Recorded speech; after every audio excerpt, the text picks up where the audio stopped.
Our story starts in the middle of a fierce battle between a group of heroes and a minotaur. One of them, a blonde-haired swordsman, leaps up towards the minotaur, while another, a black-haired mage, charges up a fire attack from below. The two attacks hit simultaneously, causing the beast to roar in anger. But despite that, it doesn't look like it has been affected much. Instead, it just looks much angrier. The beast sets its sights on the swordsman first, and swings a large axe at him. He's barely able to dodge right as the minotaur crouches into a lower stance and prepares to charge. It looks like it's planning to charge straight into the third member of the group, a young white-haired sorcerer who has been watching the fight from a distance this whole time. The mage turns and warns him to dodge, but the boy, named Kyle, smiles in response as a chill breeze begins to blow around him. There's no way she was telling him of all people to dodge, especially knowing what he's capable of. An ice shard forms in his hand and grows into a long lance that he throws straight at the minotaur, stabbing it through the chest. The monster shatters in defeat, and in a second, the fight is over. That was almost too simple. His two companions rush to him in concern after the minotaur falls. He thinks they're worried for no reason. After all, they already know just how skilled he is. There's no need to stress when Kyle can easily care for himself. He asks them if they still don't trust his skills, and the two freeze in response. It wasn't like that, obviously, but they were just concerned for their master. Kyle smiles at his two companions as they look away in embarrassment. But then his eyes dart to the ground once he remembers just how far he has come. It's hard to believe that this is how he is now, especially considering that the Kyle Saltarian of a few months ago was nowhere near this competent. He was once a spoiled brat facing an imminent death and spending his last days laying in bed as a weak child. Just 3 months ago, in the annex of the Saltarian Marquisate, the building's maids gathered to listen to the complaints of one of their own who was charged with taking care of Lord Kyle. She can't take it anymore since there is not a single day that passes by quietly without the brat getting angry and yelling. Today, yelling wasn't even the end of it. The spoiled kid threw things around and even managed to hit her with something, causing the spot to swell. She didn't want to go into his room anymore. But what can they do since they're the ones in charge of bringing his meals and medicine? It may be fruitless since he never eats the food that they bring, but it's their job, and there's nothing they can do about it. One of the maids wonders if the reason for his attitude is because he is the child of a mistress. That comment was a step too far. No matter how much they dislike him, he's still a child, and even the other maids don't like hearing that about him. They warn her to watch her mouth, while the other maid fights for someone else to take care of Kyle. It seems like no one wants to do it since everyone hates attending to him. That is until one of the younger maids volunteers to take his food and medicine to the troublemaker. Her name is Ursiel, and the other maids look at her as if she just grew a second head. She takes the tray with his stuff on it and heads to his room while the other maids watch on. Is it going to be okay for her to go there like this? This is the first time the younger girl has ever volunteered for anything. Hopefully the young master won't hit her as soon as he sees her. Well, there's no turning back for her now, especially as she stands in front of his tall door. A bead of sweat runs down her cheek as she steps through the 2 massive doors that close off his room. She calls out to him as she steps into the room with his food, but there's no response. Inside, the lump on his bed breathes silently and doesn't answer the young maid's calls. With no sound to signal that anyone is awake, she lets herself into the room and walks through the mess of broken cups, torn books, and damaged furniture to place his food on his bedside counter. Now that she's in his room, she finally sees a mop of white hair peeking out from underneath the covers. He's been sleeping this entire time in this room filled with chaos. Well, before he wakes up, it would be best if she took a moment to clean the place up, so he doesn't get hurt by all the glass on the ground when he finally wakes up. As she turns to leave the room and get some cleaning supplies, a hand snatches hers in an instant before she can react. Kyle is now fully awake and grits his teeth while staring down at her.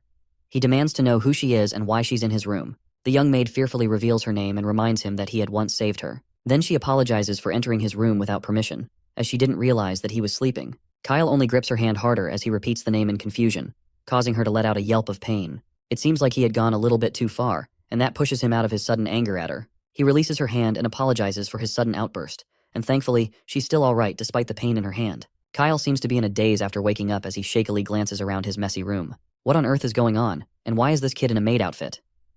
He notices the medicine and meal on the countertop and asks about it. Urziel confirms that it is his medicine and meal for the day. However, his porridge has gone cold, so she would need to go warm it up and bring it back for him. With that, she leaves, and Kyle is only more confused about the whole situation. Did she say that was his medicine? And what in the world happened to his body? He carefully steps down from the bed and walks to the nearest mirror to look at himself for the first time. Is that what he looks like? This can't be. This is the face of a video game character, not him. The one inside the body of Kyle Saltarian was not Kyle at all. He ruffled his hair in panic as he stared in the mirror. Lee Hyun-woo, a popular game streamer from another world, had somehow teleported into the body of a character from a game he often played named Fantasy Defense. At that moment, he realized that he had somehow woken up in another world. The character Kyle Saltarian is a video game NPC that appears in his favorite game. He is the youngest son of the Saltarian Marquis family, which is known for their swordsmanship. As one of the characters from the Saltarian family, he was involved in many early game events. In events where he interacts with the protagonist of the story, he always gets properly beaten, and he's usually defeated in a single blow by a minion-level monster summoned by a villain. In summary, he's not even part of the main cast of NPC characters. He's an absolute extra role. That kind of character is who Lee Hyunwoo had awoken as. He decides to test if he's dreaming by pinching himself in the cheek. The immediate pain and the red bump on his face afterward proves that he, in fact, is not dreaming. This was all real. Now that he is sure that this is reality and not some sort of twisted dream, he continues to stare at himself in the mirror in exasperation. How could this have happened to him? Lee Hyunwoo, who was once the #1 player in the Fantasy Defense World Rankings, has now become an insignificant and worthless character. Fantasy Defense is a virtual reality game that will become a hit globally by 2030. Thanks to its devilishly difficult levels, no one had cleared it even after 10 years of it being released. On top of that, it was devilishly fun, and its addictiveness continued to grow its popularity. In the game, there were scores assigned based on gameplay style and quest achievement on a global ranking scale. The scores rise significantly when rare quests are completed, or rare items are obtained. And the person who stood on top of it all after investing 10 years of his life into the game was Lee Hyunwoo, the most popular streamer for the game. He knew rare magic circles and legendary combination formulas that others didn't. He was truly the living dictionary of the game, and he had overwhelming scores that no one could ever hope to beat. And for someone so great to be possessed by such a weak and useless character can only be a cruel twist of fate. This is a game where even the protagonist with exceptional talents can't clear the higher levels. So how is he supposed to survive? More than that, since he has replayed this game so many times at this point, he already knows the fate of Kyle Saltarian very clearly. The ultimate goal of Fantasy Defense is to stop the forces of darkness. The one who summoned those dark forces was Adolf, the second son of the Saltarian Marquis family. The second son was aiming for the position of head of the Saltarian family, and he hoped to use dark powers to incite a rebellion. In the end, the entire Saltarian estate falls into ruin and becomes a base for the dark forces that have been eyeing human territory for a long time. In the midst of all this chaos, Kyle Saltarian, who was completely powerless, was slaughtered mercilessly by those same forces. Maybe if he just leaves the estate before the rebellion even breaks out, that would be enough to keep him alive. That's just a temporary solution, though, and the real problem lies elsewhere. This new noble body of his is suffering from a disease called hermimum. It's a disease that blocks the mana pathways in the body. In this world, mana is the source of aura and magic, which are both essential for survival. Mana is as important as blood in the body, and those affected by hermimum have blocked the pathways in their body, which means that they fail to receive the nutrients needed for survival and growth. That typically means that they die before the age of 20. The only treatment for hermimum is to absorb the mana from the natural environment in order to overcome the disease. However, since the pathways are blocked, they cannot accept mana, and this hermimum is pretty much the same as having a terminal illness. Kyle Saltarian was diagnosed with this terminal illness at a young age, and he has been filled with despair ever since. The fear of death, the anxiety, and the despair over the limited time he has left loomed over him like a shadow, and because of that, his personality became twisted. Before he knew it, he became a disgrace to his family, and his father ordered him to stay in his room and reflect on his actions. There, he continued to boil in rage at the thought that his family thought he was a joke, and someone who could easily be taken advantage of. His anger at the world and at everyone in it grew and grew until he eventually died. In other words, the guy was hopeless. Even in the game, it was always clear that he was a hopeless character. Even though he was a terminally ill patient, his horrible personality is the main trigger for people to give up on him. To summarize the situation, our boy now has possessed an incredibly hopeless character who has no talent or ability for either swordsmanship or magic. No lifespan left, a terrible personality, an awful reputation, and to top it all off, he is confined to his room by the head of the family. This is like starting nightmare mode on a new RPG game. From the start, he is already ruined. Whether he stays put in his room or tries to escape, the inevitable ending for him is death. How is he even supposed to survive in this world with those kinds of stats? Isn't it normal to get at least 1 or 2 cheat skills when you get reincarnated? It would be better if he at least had some kind of status window or something similar. As he contemplates what led him to this situation, bright blue orbs begin to shine around him. Just a moment ago, there was nothing like this in the area. Just where did this come from? The young noble reaches out carefully and touches the orb, which causes a burst of light to shoot out from his hand. Once it clears, a status window with a few key messages appears in front of him. He had awakened, and because of that, he will now receive 2 new talents, which include access to a status window and the Mind's Eye ability, which will be activated automatically from now on. As if it were summoned by him, the status window appears right in front of his eyes and shows the current stats of his new body. He has 2 new talents called Mana Pathways and Mind's Eye. What could Mana Pathways be, though? Well, for starters, Mind's Eye allows you to see the detailed specs of people and equipment around you. Mana Pathways, however, is a completely new talent that he had never heard of before. Judging from the name, it seems to be related to magic in some way. But magic talents are supposed to be under the Mana Companion talent. Even though he has never seen this talent before, his gamer intuition tells him that this talent is somehow superior to Mana Companion, and it might even be a top-tier talent. When he had the Mana Companion ability, he was never able to see anything like the orbs around him with his own eyes. This is pure mana energy itself, and if his guess is correct, he should be able to absorb it for himself. The noble reaches out his hand and touches one of the pure mana bubbles in front of him. Immediately, he does. He starts to feel the mana flowing through his body. It moves through his arm until it stops abruptly. It seems like this is one of the symptoms of the Hermamum disease. The blocked pathway stops the mana from fully going through his entire body. He was so close to feeling mana flowing through his body, and this was not going to stop him. Through sheer will alone, he starts to force the mana to move through the blockage by force. Through his command, he wills the mana to pierce through the blockage and force its way into the rest of his body. He makes the mana as sharp as a needle, then pushes it against the blockage, slowly pushing through until, finally, he starts to feel the mana flowing through his body. It's only up to his elbows for now. But if he continues to gather mana like this and push through each blockage the way he just did, then he'd be able to overcome Hermimu as well. Thanks to that, he will not die, and there will be hope for him after all. Back in the kitchen, Ursule has finished warming up her master's porridge. She has to hurry up and bring it back to him before it gets cold again. As she prepares to carry the food back up to meet him, a group of maids walks up to confront her. They tell her not to give that food to Kyle and stand blocking the door to the kitchen. Ursule looks at them a bit confused as the maids continue to explain that, as a protest to Lord Kyle's misdeeds against the maids, they have come together and decided to temporarily stop serving him. If he goes hungry for a few days, then maybe he will change his mind and his attitude towards them. So they order her to put the food down and comply with them. Ursule, on the other hand, can't be bothered with their protest. She tells them to do whatever they want to do while she continues to do her work.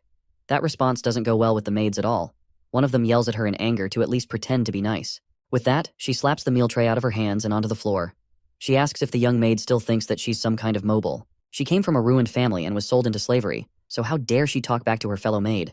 Ursule ignores her yelling while the other maid holds the angered one back. The young maid couldn't care less about the ramblings of her coworkers as she continued to clean the spilled food off the floor. That only angers the woman more, and she raises a hand to slap the child who was kneeling on the ground to clean up the mess. Just then, the door swings open, and a blonde-haired man walks into the room.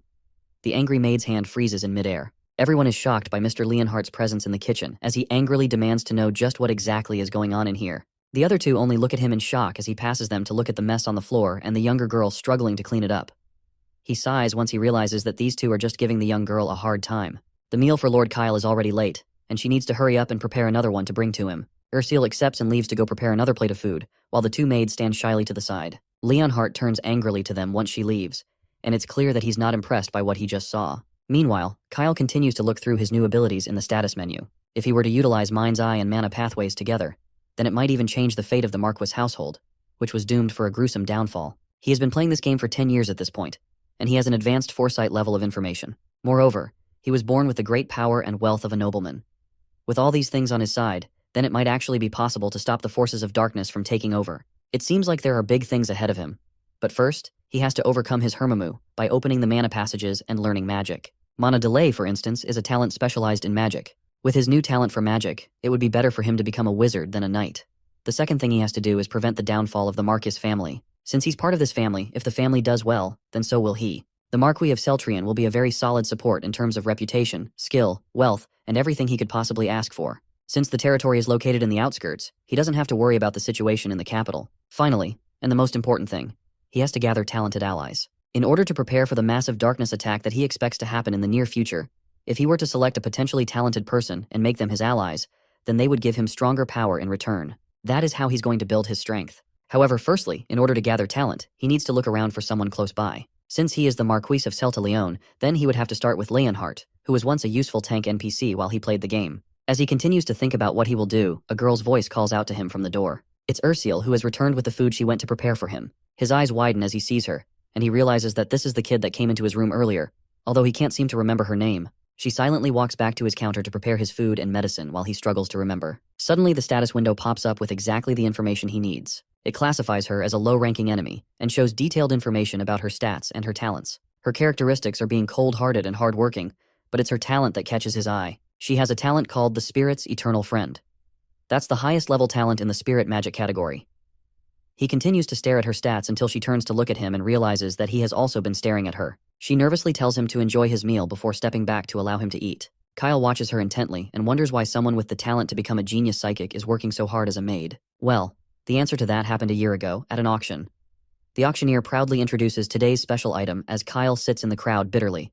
She points the spotlight at a young girl who stands silently on stage. It's Ursule, and she's revealed to be the daughter of Baron Helheim, who was recently stripped of his title. Because she comes from a noble family, she's polite and smart, and the crowd is clearly interested in her. Thanks to that, as soon as the bids start, people begin to yell out their prices for the young girl. Sir Leonhardt, who is seated beside Kyle, suggests that they leave the auction since they should not stand for things like slave trading. Kyle, however, instead stands up and places a high bid of 300 gold. The price is so insane that the auctioneer stutters for a moment as he hears it.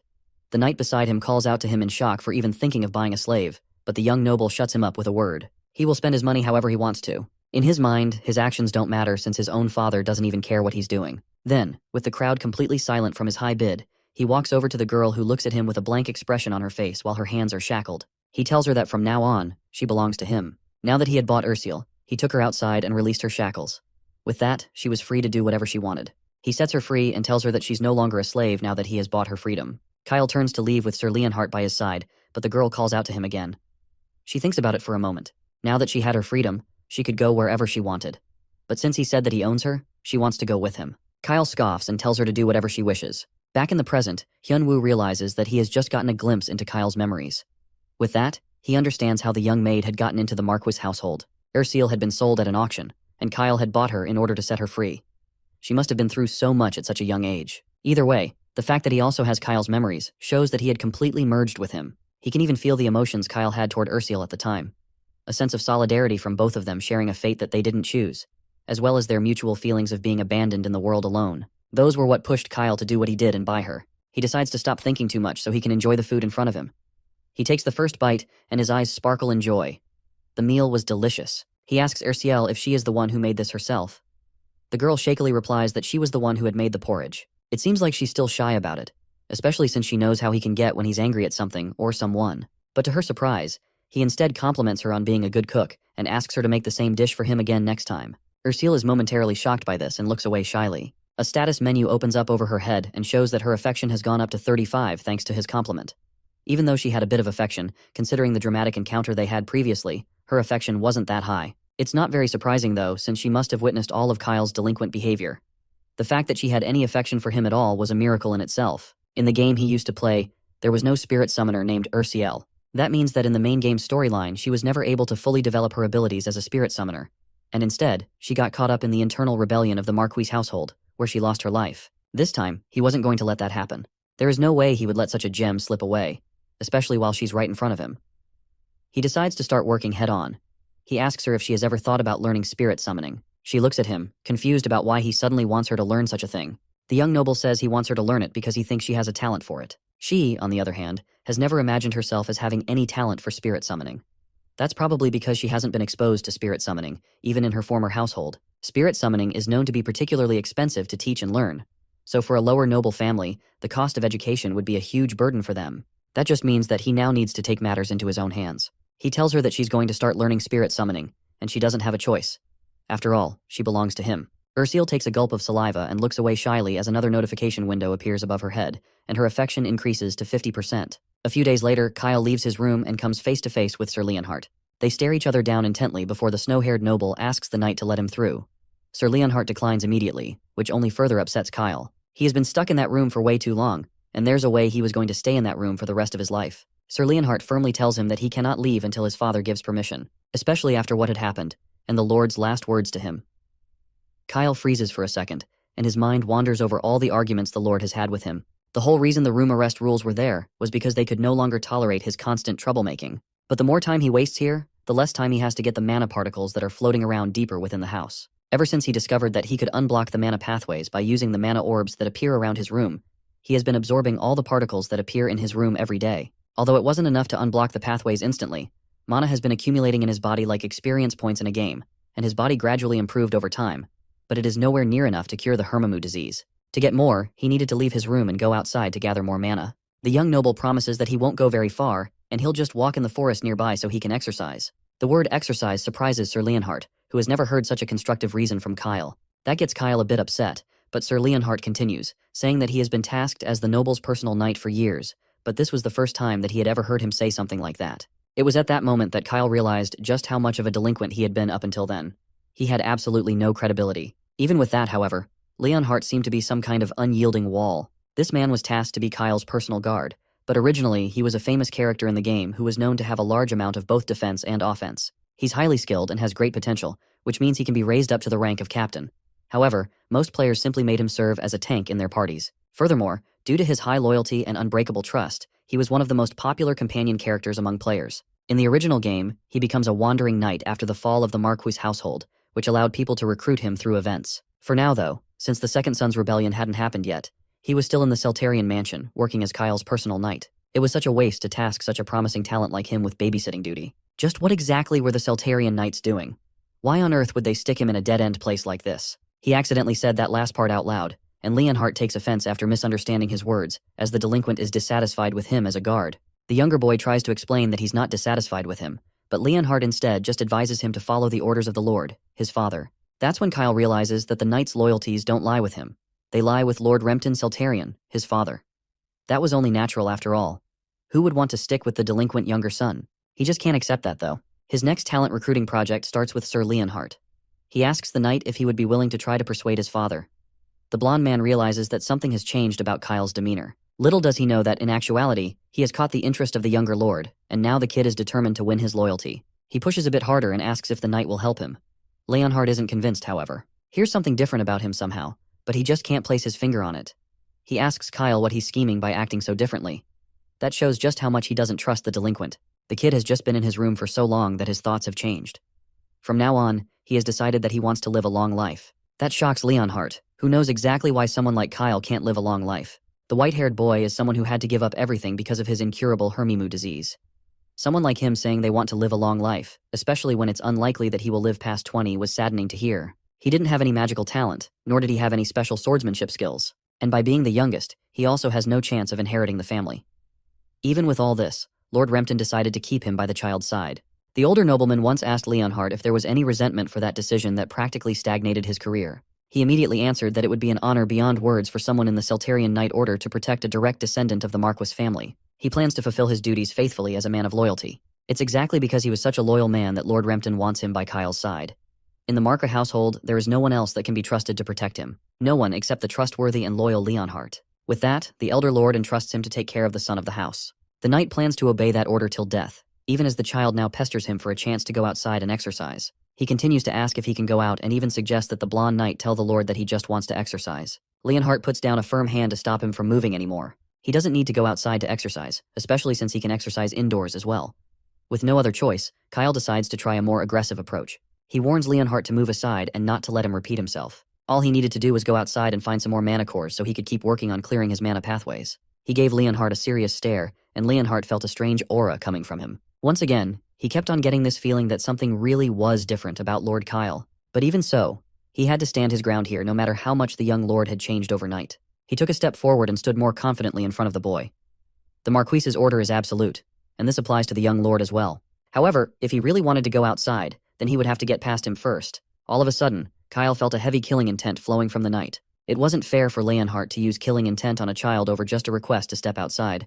If he were an ordinary 13-year-old, he might have wet himself in fear and collapsed on the spot. Luckily for him, he was not an ordinary 13-year-old. He smirked despite the overwhelming aura coming from the knight and calmly walked past him and punched on the shoulder. This shocked Leonhardt, who stood motionless as the child walked past him, which meant that he had to keep his word. They went out into the relaxing night, and the first thing that Kyle notices is how refreshing the air felt. It had been a long time since he was last outside, and he took a moment to stretch and feel the air on his skin. Even though the garden was not too far from home, he still felt a sense of freedom as he looked at the beautiful night sky. And more than anything, he was excited by the amount of mana particles flowing everywhere. Now that he had the chance, he was going to devour them all. The young lord runs around the garden, trying to pick up as many mana cores as he can while Leonhardt watches. From the knight's perspective, he was running around like a child in a playground, and it reminded him of the fact that Lord Kyle was still a kid at the end of the day. He didn't expect the young lord to be so happy just by going outside, but still, a kid being able to work past him while he was using his killing intent should have been impossible. Especially since Lord Kyle hasn't trained in mana or aura, so he shouldn't be able to handle that kind of pressure. Leonhardt remains deep in thought and doesn't notice Kyle glancing at him. It's obvious that he's still rattled from what happened, and he has every reason to be shocked.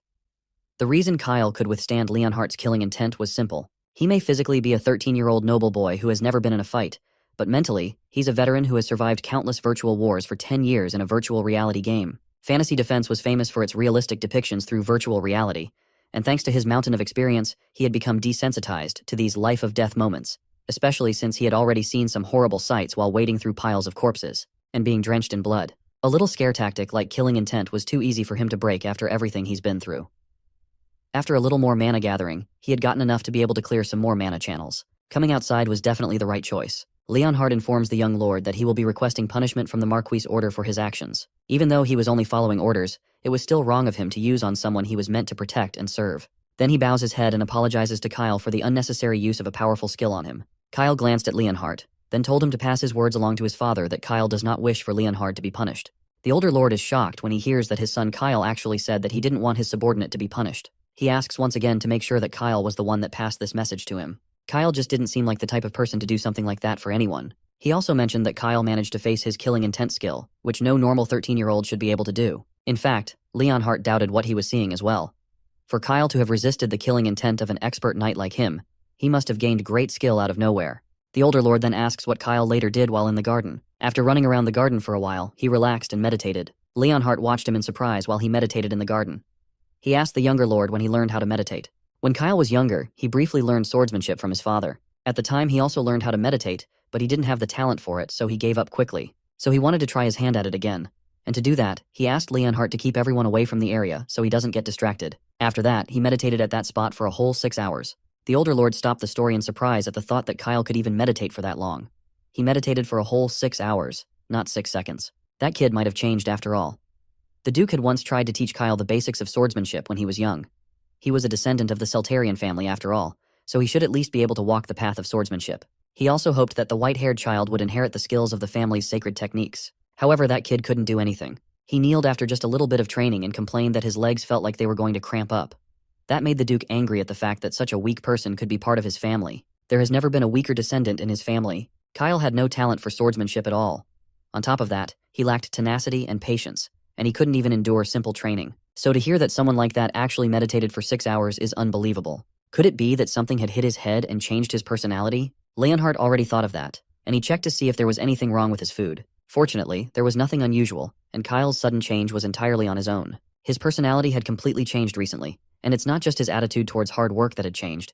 Even the way he looked at Leonhardt had clearly changed as well. It seems like he has finally started to mature a bit, and that is something that interests the Duke. He decides to let it go without more discussion and tasks Leonhardt to continue taking care of Kyle. Back in his room, Kyle continues to channel his mana until his spiritual vision is enhanced and his mana starts overflowing. Thanks to that, his eyes can now accurately access the state of his own body. With that, he should be able to clear the mana pathways all the way to his heart in one go. He starts in his arm, then he pulls the mana into his shoulder, down to his spine, and then finally, all the way to his heart. He endures the pain as his heart frees up, but after a moment, he opened up his mana pathways and freed up a path to his heart. Now that he has done that, he should be able to use magic, and he's excited to start learning magic in earnest. In this world, to use magic, a mage has to form a circle near their heart. To master higher level magic, then they must increase the number of circles they have, and the more circles they hope to create, the longer it will take. So if a person hoped to become a mage, they would have to start training between the ages of 5 and 8. Then, by the age of 12, they should be able to form at least one circle to be seen as a person with the potential to become a mage. Since Kyle is already 13 years old, it's a bit late for him to start learning magic. Luckily for him, he wasn't a normal NPC who had to follow the simple rules of their world. Since he has the mana adaptation talent, then his case is different from normal. All he needs to do is form a circle, and he should be able to start learning magic. But first, he had to learn how to form a circle in the first place. Maybe he could build it the way he learned from the game. As he pondered on how he would do things, a knock came from his door. It's Leonhardt, and he came to pass on the news that the Duke has lifted the restrictions on Kyle's movement. Now, he's allowed to leave his room and take a walk in the garden under the condition that Leonhardt accompany him at all times. He still can't leave the estate, but being allowed to walk in the garden is already a blessing for someone who spends every day and night trapped in his room. It seems that Leonhardt really did a good job convincing his father, but it also seems like his favorability had increased as well. It had increased by 30 points out of nowhere. Back when he repelled the killing intent, his favorability was at -50. Maybe he was moved by his meditation in the garden, especially since he meditated all through the night and collapsed in the morning. Leonhardt seems like the kind of person who's impressed by sweat and perseverance. Either way, now that his restrictions have been taken off, there's a place he has been wanting to go. The estate's library is a place filled with all the knowledge he would need to form his first magic circle. But the librarian doesn't look happy to see him. In fact, she looks terrified. She rushes over to Leonhardt in a desperate attempt to find out what's going on. Kyle was banned from entering the library a long time ago after he had spent an entire day tearing some genuine, rare books that would cost a fortune to replace. He used to joke that they were just pieces of paper that were useless after you die, even though she struggled to get them after traveling across the empire. After his outbursts in the library, he was banned from ever stepping foot in there, but it seems like his restrictions had been lifted. Kyle himself is embarrassed that he used to do such foolish things, but now he only came to the library to read, not to cause trouble. He specifically wants books related to magic. That confuses the librarian since the Duke's family always emphasized swordsmanship, so there weren't many books on magic. For now, all he wants is a book that teaches how to form magic circles. She brings him an introductory book that seems way too complicated for his liking. There were books made for 7-year-olds, but each one felt like a university thesis. Normally, if this was some sort of game, then there would be a status window that would allow him to automatically learn everything in each book. As if on cue, a status window appears in front of him and informs him that he has unlocked a skill called spiritual vision. It allows him to translate the low-level book that he was struggling to read and then turn it into simpler copies that he can read quickly. On top of the translation feature, he can also use his sharp perception skill to decode books easily and quickly. He asks Alice, the librarian, for more beginner books, and he's excited to gain as much knowledge as he can. Leonhardt wonders if it is really okay to have these many books borrowed out at once. The librarian was really worried that he would damage some because of the sheer number that he borrowed. Even selling her house wouldn't be enough to replace them if they were lost or damaged. She didn't need to worry so much about it, though, since he planned to finish them quickly. Or at least, he would lose interest in them halfway. Normally, Kyle hated books, but now he's eagerly reading as many as he can, all at once. Leonhardt notices that the books he picked out were mainly books on mana management and magic circle formation. He quickly figured out that this must be related to his disease. He tries to give a little bit of advice to the young noble about how learning magic will be difficult since Hermamum blocks the mana and aura flow of his body, but Kyle already knows what he's trying to say before he even starts talking. Leonhardt offers to back away if his advice is unwelcome, but that's the opposite of what Kyle is thinking. It's a valid point after all, so there's no need to get upset about it. Everyone in the house would probably say the same thing and see what he's doing as a waste of time, but he's the black sheep of the family after all, and he already has a reputation as the reckless youngest son. A little bit of weirdness from him wouldn't surprise anyone. Besides, it's not like reading books harms anyone. At the end of the day, he's sure Leonhardt is just worried that he will fail at learning magic and then fall into a deep despair. But that's quite the opposite. Kyle has no intention of dying young. He stands up and walks towards the older man, then places a closed fist on his chest to reassure him. He's planning to do everything he can to make sure that he survives longer than anyone thinks he can. With that, he leaves to find a more comfortable place to lie down and finish his book. Leonhardt is left stunned at Kyle's sudden personality change. The Kyle Seltarian he remembered wasn't this strong-willed in the slightest. One of his earliest memories with the kid was a day in the training field where he kneeled down on the ground, crying for his father. When Leonhardt came to ask what was wrong, he told him that the older lord had said that there was no need for a kid like him. He used to be such a crybaby once, and now it looked like he was growing into someone admirable. The blonde knight picks up a book and heads towards the kid, and that's when Kyle notices that his affection score has gone from -30 back up to 0. He has no idea why that happened so suddenly. There was nothing special that he did that should make it jump up so suddenly. He's almost scared as the older man approaches him, but all he does is place a book on the table before leaving and offers to wait outside his room. Before the older man left, there was the faintest sign of a smile on his face. Kyle wonders if maybe he just liked seeing the younger boy read. But if that's the case, then why didn't his affection level change while they were in the library? Well, he usually likes seeing persistence, so maybe reading multiple books in one go counts as persistence? Regardless of the reason, Kyle simply chalked it up to him being a strange guy. All the while, Leonhardt stood outside his room with a wishful smile on his face. Now that the older knight is gone and he's all alone, it's time for him to start reading. He activates his sharp perception skill again and starts decoding all the books he had borrowed from the library at once. As he expected of the skill, the decoding speed is dozens of times faster than his regular reading speed. Not just that, but he can also decode multiple books at once, so it was like he was reading all of them at the same time. On top of that, any difficult parts of the decoded content were broken down into simpler data. The knowledge from the book also gets stored in his brain as data. The more books he reads, the more knowledge he gains, which then speeds up the decoding process even more, which increases his comprehension. That then speeds up the decoding process even more. Within a matter of minutes, all the books in the area had been decoded. With that done, it's time to put his magic to the test. The first thing he wants to try is forming a circle using the decoded data. Thanks to the decoded knowledge, he already understands the basic principles of circle formation and the minimum conditions to form a first circle. First, he has to guide the mana along a golden trajectory so he will be able to form a circle. He sits down and prepares to start forming the circle, and with a little bit of concentration, the mana begins to move along the trajectory. Immediately, it starts to feel like his chest is burning near his heart, but he has to endure. Otherwise, the mana will flow backward and damage his organs. He struggles with it, and after a long, agonizing process, he manages to form the first circle. Thanks to this, his blocked pathway trait has been weakened. This means that his mana has become more active, and he was one step closer to beating his terminal disease. He can now collect refined mana within the circle, and with that, he should be able to use magic properly. However, he had spent the entire night reading and trying to form that circle, so as soon as he stood up in celebration, he collapsed in exhaustion. His last thoughts as he started to drift off to sleep were if Leonhardt and Ursule were going to nag at him for sleeping on the floor. Later in the morning, Ursule comes into his room to bring him breakfast, and sees him passed out on the floor. She rushes to his side to try and wake him up. She was confused about why he was out cold and what all these books were doing in his room. Despite the huge toll that the process was taking on his body, it's impressive that he had managed to successfully form the first circle in just a single night. From now on, a new life as the mage Kyle Seltarian was beginning. Meanwhile, Leonhardt returned the books to the librarian, who looked like she was on the verge of exploding from stress. A delicious-looking tray of food sits in the kitchen while Ursule puts the finishing touches on the last piece. After lots of hard work, her meal is finally done. She blushes while remembering the compliments Lord Kyle gives her whenever she cooks well for him. The thought of getting more compliments from him makes her smile, and she grabs the plate to go deliver it to him. On her way out of the kitchen, the maids that once harassed her come over to block the exit to the kitchen. They notice the food on the tray and know that it's supposed to be for the younger lord.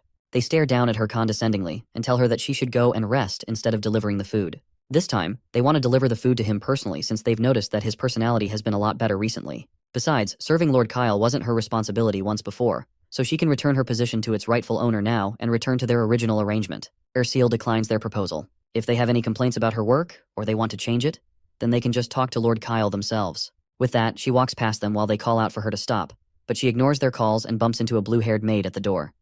This one only looks at her with a confused expression, while the other maid continues to yell at her. They exchange a look for a moment before she walks out of the kitchen to serve Lord Kyle. As she leaves, the blonde-haired maid sends a nasty look in her direction, but doesn't say a word. She delivers the breakfast to Kyle, who digs into it enthusiastically while she watches over him with a smile. She tried adapting the recipe to fit what he had taught her, and it seems like it suits his taste. Her cooking just gets better and better with each passing day. Because of him, she's been practicing hard every day, and she even learned some new recipes from the head chef. She really was diligent and hardworking, and he admired her for that. But his thoughts on her were elsewhere. He asks her how she's progressing with her spirit magic. She freezes as he mentions it and doesn't immediately respond, so he asks her to bring her introduction to the spirit magic book that he had given her once before. She has read about halfway through the book so far, and judging by the worn pages, she has also been studying it diligently. Since she's from a noble family, that also means that she has basic education, and her learning speed isn't slow. However, he's not satisfied with her current pace. They don't have the time to take it slow. He needs her to learn more and become stronger. In 2 months, the Seltarian family will hold the heir succession ceremony.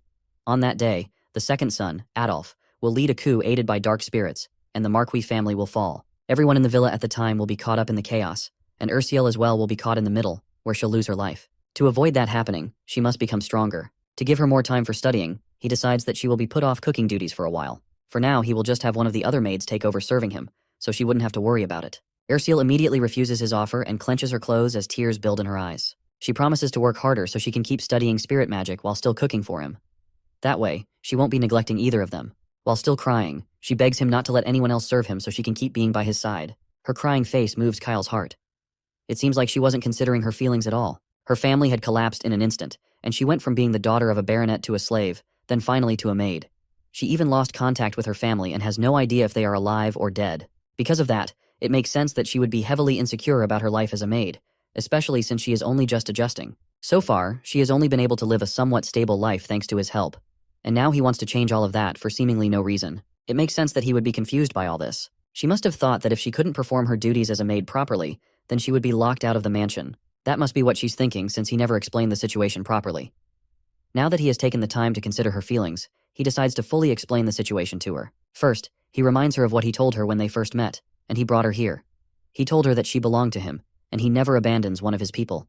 That means he will always protect them.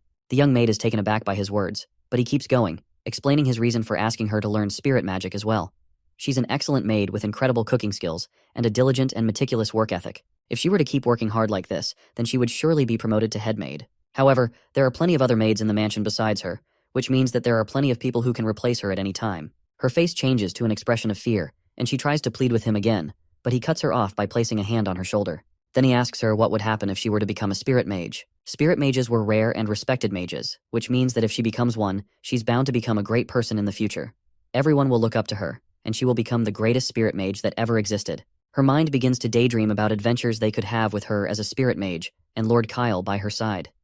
By then, there would be no one in the world who could replace her, and she would be with him for as long as possible. She still seems insecure about whether she can pull it off at all, but Kyle assures her that she can easily become the greatest spirit mage. With his confidence as her drive, she takes the book from his hand and agrees to become a spirit mage just as he wants. At the same time, her affection for him goes up by 10 points, and she pledges to trust his judgment on her. After that, he officially appointed Erciel as his personal maid, which gave her a fancy bow. From there, she began to handle his personal affairs, and he also moved her out of the shared maid quarters into her own private room.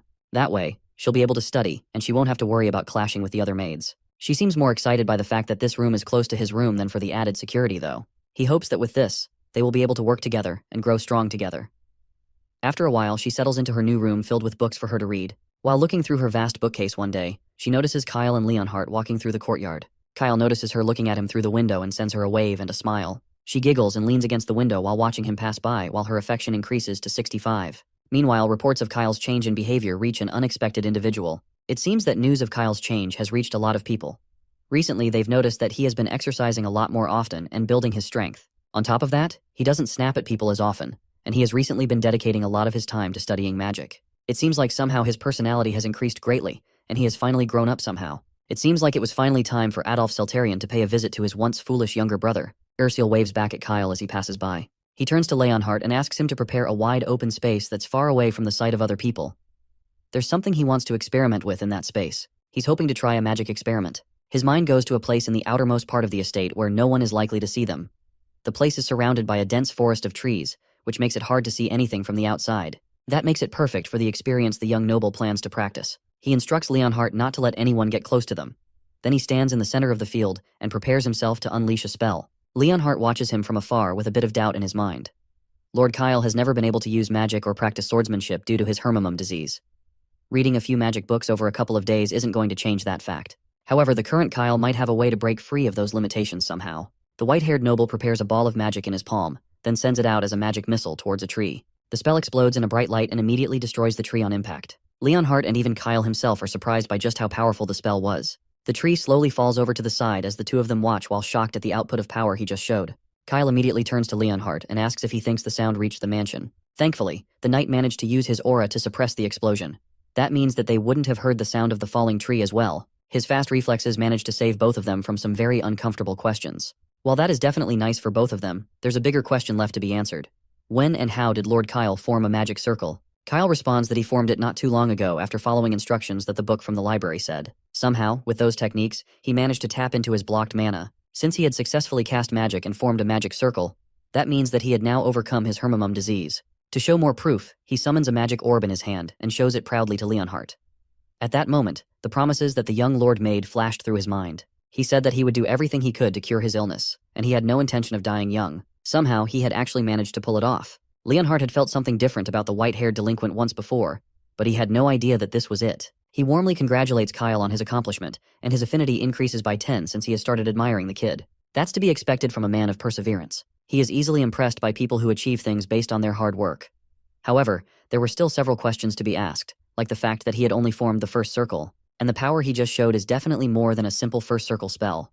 The power of a first circle spell is usually just about the same strength as a punch from an adult human male, but the blast he sent out had the power of a fourth circle spell, which is way more advanced than any spell a beginner should be able to cast. Despite that, though, he's still a first-level mage, which makes his ability to cast such power spells even more incredible. Could it be that Lord Kyle is actually some sort of prodigy? No matter how you look at it, though, this power is just way too noticeable. Thanks to his mind's eye ability, he was able to read all the first circle magic books in the library. If it weren't for that skill, it would have taken months to successfully form a circle. The skill also decodes that magic is used differently from how he remembers in the game. According to the magic books, he had to draw a complex magic circle to be able to use magic. Then, after going through a bunch of difficult equations and calculations, he then had to activate the circle by circulating the mana. The process is longer and much more old-fashioned than what he remembered from the game. In the game, all he had to do was draw a simple magic symbol with mana, and then it would activate half away. This method was way easier to use and a lot more powerful than the complicated methods he had to learn. On top of that, he had also learned all the magic symbols in the game over the long amount of time he played. Since the methods were way too complex for his liking, he decided to use magic in a more user-friendly way, like he did in the game. But the end result is way more powerful than he thought it would be. If anyone found out about just how strong he was with these techniques, then that would be a problem. It's not time to reveal his full strength yet, and it'd be better if he kept it a secret. He asks Leonhardt to keep what he saw today a secret, even from the head of the family. Leonhardt is confused about why he would want that, causing Kyle to try and convince him by making a cute face. That only makes the knight's affinity drop instead. So instead, he decides to tell Leonhardt the reason he wants to keep the strength of his powers a secret. It's because of the succession ceremony in 2 months. It's a very important tradition in the Marquis Seltarian family that chooses the next successor. The successor is not chosen by age but through a competition. All their traits are judged at once, including their personality, wisdom, public support, and other factors. All these things are used to determine who was the most promising heir to lead the family to greater prosperity. Because of his promising personality, his primary supporters were the family's long-serving retainers. Right now, there are 2 main people fighting for this position. The eldest son, Abel Seltarian, and the second son, Adolf Eltarian. These 2 characters were incredibly important to the story. Abel Seltarian is the son of the legitimate wife of the Marquis of Seltarian, and he was also the most likely candidate for heir. He has a gentle nature and excellent swordsmanship skills, and on top of that, he's been groomed as the heir since childhood. and he grew up with high expectations as a model elite. Then there's the second son, Adolf Seltarian, who was also born from a legitimate wife. He was overshadowed by his elder brother Abel, and that meant he was overlooked for many years. However, at some point, during his growth, Adolf's personality became more composed, and his swordsmanship skills improved rapidly, which caused him to stand out among the crowd. That meant that Adolf's supporters were young and passionate knights. He almost had the vibe of a gang leader, and these two overwhelming personalities clashed in a hallway back at the mansion. As soon as they met each other, Adolf sent a deadly glare in his older brother's direction. Abel, on the other hand, doesn't seem like he's bothered at all. He greets his younger brother politely, especially since it's been a long time since they've seen each other. In fact, he was so lost in thought that he didn't even notice the younger man approaching. At least, that's what he says. But for someone who manifested his aura at just 5 years old, it was impossible to believe that he wouldn't be able to sense someone's presence. That was just a story from ages ago. And even if Abel calls it a fluke that isn't worth bragging about, it's still so much better than his brother, who couldn't manifest his aura until he was 15 years old. The older men accompanying Abel joke that the younger brother might just be slow and lacking talent. And of course, some people just tend to start off slow after all. The casual insults are enough to cause Adolf's subordinates to confront the older men in anger, but he orders them to stop. They were in the main house right now, and acting recklessly could negatively affect him. It seems like he trained his followers well, and Abel condescendingly suggests that he might truly be worthy of being a candidate and the heir of the household. Adolf only scoffs at the snobbish attitude of his older brother. As far as he's concerned, Abel won't have any reason to laugh much longer. With that, he orders his subordinates to continue down the hallway, and they walk off while Abel watches them leave with a suspicious glare. Later on, Kyle calls a meeting with Leonhardt and Ursule in his bedroom. It's about the succession ceremony, which is set to be held in 2 months. The ceremony doesn't care about those born by legitimate or illegitimate means. All they are about is their strength, and that means that any direct descendant of the lord of the household is eligible to compete for the position of heir. Well, at least on paper. In reality, there were exceptions to the rule, and the youngest son just happened to be one of them. Due to Kyle's illness, he was excluded from his competitions by default. The third son, Duke, was also not involved in the competition. Not just because he is too young, but also because, in terms of his skills in sword fighting and magic, there is no comparison between him and the rest of their brothers. Therefore, the most likely candidates for the position were his 2 oldest brothers. Neither of them would like any random surprises appearing at this stage of the game, especially since they were so close to the succession ceremony. So imagine what would happen if it became known that Kyle has suddenly developed a strong power at a time like this. He was once seen as a fool who wasn't even worthy of being in their sights. Now he suddenly looks like he's about to rise as a dark horse. There were only 2 possible reactions to this news. They would either try to convince him to ally with them, or they would go after his head. It seems like a drastic train of thought at first, but history has always been full of bloodshed for the position of heir, so it's not the craziest thought. According to the game's setting, Abel is a fundamentally good person, meaning there was a low chance that he would take the more drastic of the 2 options. Adolf, on the other hand, is almost guaranteed to try and behead his younger brother. That guy is already set on killing his whole family from the beginning, so there's no way the older brother won't try to attack him if he ever finds out that he has learned powerful magic. Because of that, the only option he has is to overcome his hermimum and become stronger. He may have a promising future, but as the youngest first circle mage, it was fine to either bring him in as an ally, or to suffer no major even if they didn't. Now that he has a more detailed understanding of the situation, he decides to trust Kyle's judgment and keep his powers a secret for now. But as soon as the succession ceremony is over, he will report this matter to the head of the family. Kyle's secrecy seems to be reducing his affinity with the knight, but there's nothing else he can do in this situation. Right now, Leonhardt is loyal to his father, so he can't expect the knight to suddenly side with him. It's not impossible though, and this is already a better scenario than before. Even so, he's already sure that he can make the older man follow him, one way or the other. His unchecked desire is so strong that Leonhardt can feel it. The knight turns back to face Kyle and asks if he is really serious about becoming a mage. The Marquisate of Keltarian is known for their swordsmanship, but it would also be beneficial if he became a helpful mage. The thought of the fact that Kyle will soon make positive contributions to the family makes Leonhardt smile, and his affinity grows by a large amount. Kyle is shocked that it grew out of nowhere, and he has no idea how that even happened. Could it be because they all ate together in his room? That's why the knight was complimenting Ursule on her cooking right after they had their talk. So, in hopes of continuing to increase their affinity, Kyle suggests that they eat together in his room from now on. Leonhardt isn't as thrilled with the idea and suggests that they just eat at the knight's quarters instead, but Ursule is secretly happy about the sudden request. Later on, in the night, Kyle sits on the ground in his room, studying the magic symbols he knew from the game before. These symbols allowed him to activate his magic as fast as possible with a huge amount of power as well, but in this world, he's not able to control how powerful his spells are. It's already difficult to handle as it is, but now he'll have to figure out how to handle it before he can use his magic in public. For now though, he decides to ignore all that and just try to seal the symbols up for now. There will be a chance to show off his magic eventually, but to avoid drawing attention, he will have to use basic magic for now. The magic activation in this world is slow and difficult to learn, but it allows more precise control. Then he gets an idea. Since the magic activation method allowed him to control his magic output, and the symbol activation method allowed him to cast more powerful spells in a shorter time, Then he should be able to combine the two and get the advantages of both. He tries to combine them, and the system immediately gives him a warning of a high risk of magical explosion from what he's about to do. The notification window suddenly appearing scared him enough that he jumps back in shock, but it seems like the combination is actually possible. The system asks him if he's sure that he wants to go through with it despite the risks. However, high risks usually mean that he'll get high rewards from it, and he's not going to get anywhere without taking any risks. With that in mind, he starts the process of mixing the two activation methods, while the status window continues to warn him of a danger of magical explosion. Then it asks him one more time if he wants to go through with it, and he agrees to it excitedly. Then, the system starts analyzing his body and his experiences to see if he has the ability to combine the two activation methods. Once the analysis is done, the two spells combine, and he's able to create a new form of magic by combining both his spellcasting techniques into one. With that done, he tries to continue playing around with the spell to see how efficient he can make the spell, until his room starts to crackle with electricity and he realizes a little too late that something is wrong. Ursula walks outside with a pile of towels in her hands. She suddenly hears a large explosion coming from Kyle's room and rushes to see what's going on. Inside his room, she finds Kyle sitting on the floor, surrounded by dirt and stones, while there's a giant hole in the wall. His magic practice hadn't gone as he had planned, and he ended up blowing up his room. He should have probably practiced outside instead once he saw the warning message. But next time, he'll set up better conditions for his future experiments. As they're talking, Leonhardt runs into the room to check out the noise and also starts freaking out about the wall. He asks them to at least help him clean the room up first. However, the books are also ruined by the explosion.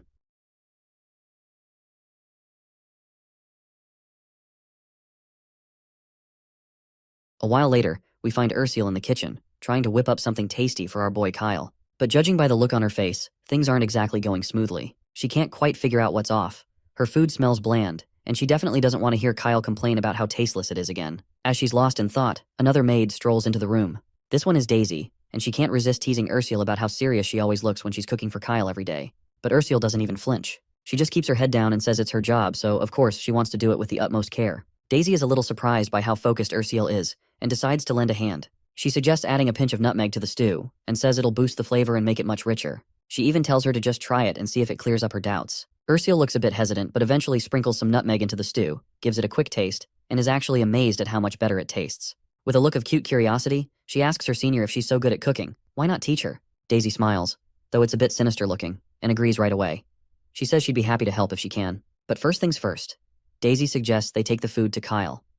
After loading up the trolley, they wheel it to his room. As they walk, Daisy asks how Lord Kyle has been lately, mentioning she's heard he's become much more composed. She admits she was really worried when Ursula became his personal maid, fearing he might trouble or mistreat her. Ursula reassures her that Lord Kyle actually treats her very well. She mentions that she's heard he's become quite responsible lately, waking up early for exercise and studying a lot. Ursula is intrigued by how she is asking so many questions, but she eventually confirms that Kyle really does work hard at his studies. The scene then transitions to our boy, where Ursula shares to him how Daisy seemed very interested in him and asked a lot of questions, even about who Kyle had been meeting lately. Our boy then asks her what exactly she told Daisy. Ursula replies that she didn't reveal much because she didn't want to disclose anything about him. She asks if she did well, and our boy gives her a thumbs up, acknowledging that she made the right choice by not revealing anything to her. He also tells her that, moving forward, it's okay to give more moderate answers. It will be hard to keep it a secret that he's overcome his Hermamum illness and started learning magic. As Ursula heads out, Kyle reflects on how his second eldest brother has started to make his move. As night falls at the mansion, the Marquise's booming voice rings out in disbelief. The head of the Celtaruian family is stunned to learn that Kyle has truly overcome his illness. The knight confirms it again, saying it's indeed true. The youngest son is now studying magic on his own, and has apparently already achieved the first circle. Though our boy's powers go way beyond the first circle, Leonhardt decides to keep this information to himself, because such a revelation would be too much for the head of the family to handle. The Marquise remains skeptical, and he is finding this news too hard to believe. The father then recalls how Kyle was in terrible condition the last time he saw him, throwing tantrums for no apparent reason. At that time, he had to deal with it by giving Kyle a good punch to quiet him down momentarily. He then asks how old Kyle is now. The knight reports that his 13th birthday has just passed. That is when the head reveals a critical detail, which is that to overcome Hermamum, you either need exceptional talent in magic or swordsmanship, talents that usually manifest around ages 5 or 6. He wonders if there are any cases of someone overcoming Hermamum as late as 13. The knight admits he's not sure of any such cases, but claims he has personally witnessed Kyle overcoming Hermamum and using first circle magic. On hearing this, the father wonders if it could be a miracle. He then asks Leonhardt if he should meet his young son personally. Leonhardt reminds him that it's his decision to make, but the head of the family somberly says he's not sure if he should meet Kyle, as he might still harbor resentment against his father. But that's when the knight reveals the opposite to the Marquise. He explains that Kyle actually wants to speak with his father, and if there's something the Marquise wishes to say, the knight offers to deliver the message. Hearing this, the father decides he will meet Kyle in person. The scene flashes back to a moment earlier when, before meeting the head of the family, The knight had asked Kyle if he had any message for his father. That's also when our boy, boldly stepping outside the mansion's boundaries, walks into the courtyard. The knight reminds him that he's still under house arrest and can't leave the annex without the Marquise's permission. Kyle, with unwavering confidence, replies that this is exactly why he wants to meet his father face to face. The knight is startled for a moment by the boldness in his expression, and he hesitates to say anything. Kyle pleads with the knight, giving him an irresistibly cute look. Eventually, the knight has no choice but to agree to young master's plan. In the present, when the father hears that his son doesn't resent him, he's left speechless. The knight clears his throat dramatically and repeats that Kyle wants to meet him. By the way, this man is esteemed Remton Celtarian, the head of the prestigious swordsmanship family, Marquis of the Celtarians, protectors of the family from monsters for generations, and one of the 5 sword masters on the continent. He is, of course, Kyle's father. When our boy notices a photo of the head of the family, his hand starts trembling uncontrollably. He realizes that it's the original Kyle's body reacting, remembering the deep fear and resentment towards his father. He recalls the harsh days the original owner of this body endured, the fear and apprehension still lingering in him. The constant reminder from his father that he was a good-for-nothing son had left him devastated, and those memories now weigh on Kyle's soul. His father never hesitated to remind him of his worthlessness. Letting out a sigh, our boy reflects on how the recent memories of the original Kyle have now become his memories too. Since Lee Hyunwoo and original Kyle's souls have merged through possession, the pressure and pain that the previous owner once felt are now fully transmitted to him as well. But that's precisely why our boy intends to change. He's determined to show everyone that the Kyle of old, the scared, broken boy, is gone. As part of this body now, he promises to prove Kyle's true worth to the world and to himself. When he finally stands face to face with the Marquis, the man starts off the conversation by asking if he has something to say. Kyle responds with a crisp, loud voice saying, "Yes, Marquis." The Marquis remains silent for a moment, noticing how boldly his son addresses him as Marquis instead of father. It makes him wonder why this brat actually wants to meet him. He then points out that Kyle had been given clear instructions not to leave his room without permission. Recently, though, he acknowledges that Kyle was allowed access to the library for studying, so he warns his son that if he dares cause any more trouble, this time it won't end with just confinement. He asks Kyle if he understands what that means. Kyle begins to tremble instinctively at his father's stern voice, and can't help but feel the weight of the past. He points out that there's no trust between him and his son, though he admits it's understandable given how much trouble the original owner of his body caused. He then gets curious about his father's strength as one of the 5 sword masters, so he tries to assess his stats using his system. However, the system fails, unable to provide information on such a high-ranking opponent. Realizing he can't rely on the system info, he decides to negotiate instead. He calmly explains to his father that the reason he formally requested an interview through Leonhardt was precisely to avoid leaving his room without permission. The Marquis perks up, impressed by how efficiently his son has countered him. He can't help but remark how Kyle is now speaking like an adult, just as the rumors suggested. Kyle then acknowledges his past behavior and admits he caused a lot of trouble and annoyance with his childish actions. He completely owns up to all the foolishness of the past, and with a respectful bow, he sincerely expresses his regret. He promises to change for the better. The father is utterly baffled by the drastic change in his son's behavior. How could a brat like Kyle even think of apologizing? He's astonished that a child who used to blame others and get irritated every day is now saying something like this. While our boy decides to speak once again, his father anxiously braces himself for what might come next. Kyle then drops a bombshell that he wants to make a deal with him. Curious, the Marquis asks what kind of deal Kyle has in mind. Our boy first of all reminds his father that he must have already received a report from Leonhardt about him overcoming his Hermimum illness. The father confirms he has heard of it but finds it hard to believe such a miraculous thing could actually happen. Kyle insists it's true. To prove his point, he conjures fire in his hand, revealing to his father that he now possesses first circle magic abilities. The father is completely blown away once again. He didn't really believe Leonhardt's words, but seeing Kyle's magic abilities firsthand leaves him at a loss for words. He confirms he can see the mana flowing inside Kyle's body. Our boy also claims that it's true and that he'll only get stronger with time. Mages who overcome Hermimum are known for their exceptional potential. Kyle adds that it took him only a few days to reach the first circle through self-study, and a mage of this level is said to be as valuable as an entire knight order. He acknowledges that the Celtarian family is famous for its swordsmanship, but having top-notch magic among the direct descendants would be a great addition. He suggests that if the family supports his growth as a mage, he'll keep honing his skills and contribute significantly. He hopes to become a great asset and help the Celtarian Marquis stand out with both swordsmanship and magic, elevating their family's status in the country. Kyle wraps up by asking his father for his thoughts on the proposal. He reminds him that this is a deal that benefits both the family and himself, and requests that his father consider investing in him as a capable talent. After putting his father in a tight spot with his proposal, Kyle also reflects on life's give-and-take nature. He knows the best way to gain favor is to show what you can offer in return. The Celtarian family values its honor and benefit above all, and just showing family blood won't persuade his father. The previous Kyle tried to gain attention through trouble, but those methods only backfired. But our boy is way wiser than the previous Kyle, and he understands that aligning mutual interests can bridge even the toughest relationships. Meanwhile, the father is at a loss for words. He's left wondering if this is really the same Kyle he knew, as he seems so different from the child he once was. Kyle once again asked his dad to support him and help nurture his talent. Of course, this sudden change in his son's behavior has officially boggled his father's mind, and he's not even sure how to respond. He keeps wondering if this is really the same child he knew. The way Kyle speaks so efficiently and negotiates so well was something his dad never expected from him. Achieving what you want through negotiation and learning to use power and authority is a crucial skill for aristocratic children. It's hard to believe that the kid who used to throw tantrums is now saying things like this. The child he once thought was a failure and had neglected has shown remarkable growth. Eventually, he decides to recognize Kyle as a valuable asset to the Celteron family. Not surprisingly, the son is momentarily startled when his father agrees right away. The man then also promises he'll provide all the necessary funds and magic stones for his studies, and tells his son to make sure he shows his worth.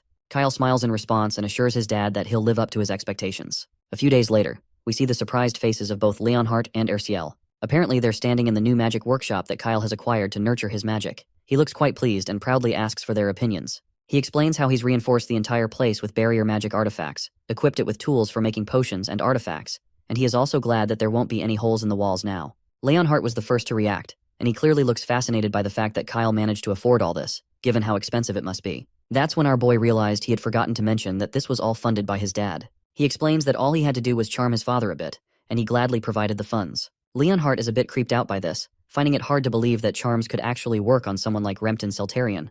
Kyle then opens another sub-room in his workshop and invites Erciel to take a look. Inside, she sees even more equipment neatly laid out on the shelves. But that is not the main highlight here. Kyle explains that it's difficult to use spirit magic freely in the main room, so he made sure to set up a separate space for it. This new area is equipped with soundproofing and dustproofing, so she can practice spirit magic without any worries. Erciel looks anxious as she glances around because she is not sure if she actually deserves this much. Kyle happily tells her that it's for her to use as much as she likes. He reminds her that he doesn't want her to be just a maid doing menial tasks, and he wants her to grow into an irreplaceable spirit mage that will become his trusted aide. Not surprisingly, the girl bows her head, moved by how highly her master regards her. She even starts to cry and promises to work hard, learn diligently, and become someone who will be truly helpful to him. As she makes this promise, her favorability rating rises to 70. Just as they're sharing this heartfelt moment, the stones on the shelves begin to react, and bright energy starts illuminating the area. They look around and see that the spirit magic circle is suddenly activating on its own. Kyle asks her if she's done something, but she denies it. But it doesn't take him long to realize what's happening. The blue energy starts to coalesce and turns into a cute, fluffy creature with wings that quickly rushes toward Erciel and hugs her tightly. Our boy confirms to us that what we just saw was a spirit summoning ritual, and that the cute, fluffy ball is a familiar. Given that it immediately clung to Erciel, it's clear she's the one who summoned the spirit. He's not too surprised, though, considering her talent for spirit magic. He compliments her on her skills, but Erciel points out that she literally didn't really do anything. Kyle in response explains that spirit magic is different from casting spells or reciting incantations. It involves feeling the spirit's energy in nature and connecting with it through the soul. When her emotions were heightened, the spirit stones in his workshop responded and summoned the spirit for her. He then tells her to look at the shelves, where all the spirit stones that were previously there are now gone. Erciel is bewildered to see that it's true and feels a bit uneasy about it. But the boy reassures her that it's fine, as they were meant to be used anyway. As the spirit clings to the girl, Kyle reflects on how he didn't expect her to summon a spirit so quickly. He's quite curious about what kind of spirit this is. When he tries to use his system to examine it, the system reveals that it's a high-ranking spirit and can't be identified with insight. He then directly asks her what kind of spirit it is. Erciel chats with the little furball and responds that the spirit is known as a Shiris, an ancient spirit of light. Kyle is shocked by the revelation, and he finds it hard to believe that this chubby little spirit is actually the legendary ancient spirit of light. Well, it seems like he might have annoyed the spirit by calling it chubby. Apparently, ancient spirits are so rare that even top-level spirit mages might only manage to summon one after pouring all their spirit stones into the process and spending days and nights on it. The fact that Erciel was able to summon this spirit in one shot is absolutely mind-boggling. What is more fascinating that she was able to summon the spirit unconsciously. Meanwhile, the spirit is still fuming about being called chubby and starts pinching our boy relentlessly. Erciel then quickly explains that this isn't the spirit's true form, and if it reverts to its normal form, the entire mansion might collapse. The bird finally stops pinching Kyle. Erciel then reveals that the spirit wants to be friends with her. Kyle quickly realizes that the spirit must be suggesting they form a contract since it was summoned by Erciel. The girl then promptly asks the spirit if it's okay to form the contract, and the furball chirps a positive response. A yellow light illuminates as the circle activates, and Erciel officially asks the spirit of light if it will form a contract with her. After some formalities, it's time to give the spirit a name. Kyle quickly suggests the name Padaki, and Erciel agrees, bestowing the name upon the spirit. The system confirms that the spirit's name is now Padaki, and the registration is completed. The little furball quickly flies over to its master, and Erciel states that she looks forward to working with Padaki starting today. The spirit chirps a positive response once again. As they share a moment of affection, Kyle reflects on how well his talent discovery project is going. A few days pass, and we see our boy catching up with his older brother, Adolf. The big bro starts off the conversation by apologizing, saying he did not give much attention to his little brother lately as his older brother. Kyle remains modest and replies that it's nothing, as he should have sought out his brother first. It's clear they're not just exchanging brotherly affection, as there's a thick tension between them. Erchiel serves tea to Adolf and quickly walks away. As she leaves, Adolf watches her with a purposeful gaze and quickly recognizes her as the slave Kyle had bought from the market. He can't help but comment on how beautiful she looks for a maid. Our boy responds that his main intention was simply to get a maid. His brother then asks if he can take Erchiel with him. As soon as these foul words fall into Kyle's ears, he is unable to take another sip of his tea and remains silent, inwardly calling his brother trash. However, he keeps his composure and politely asks if there's no other child he would prefer instead. He starts pretending as if he is romantically interested in Erchiel as well, because this is the only way he can avoid offending his evil brother. Adolf takes the bait and quickly dismisses the idea, claiming he's not the type to steal a girl from his younger brother.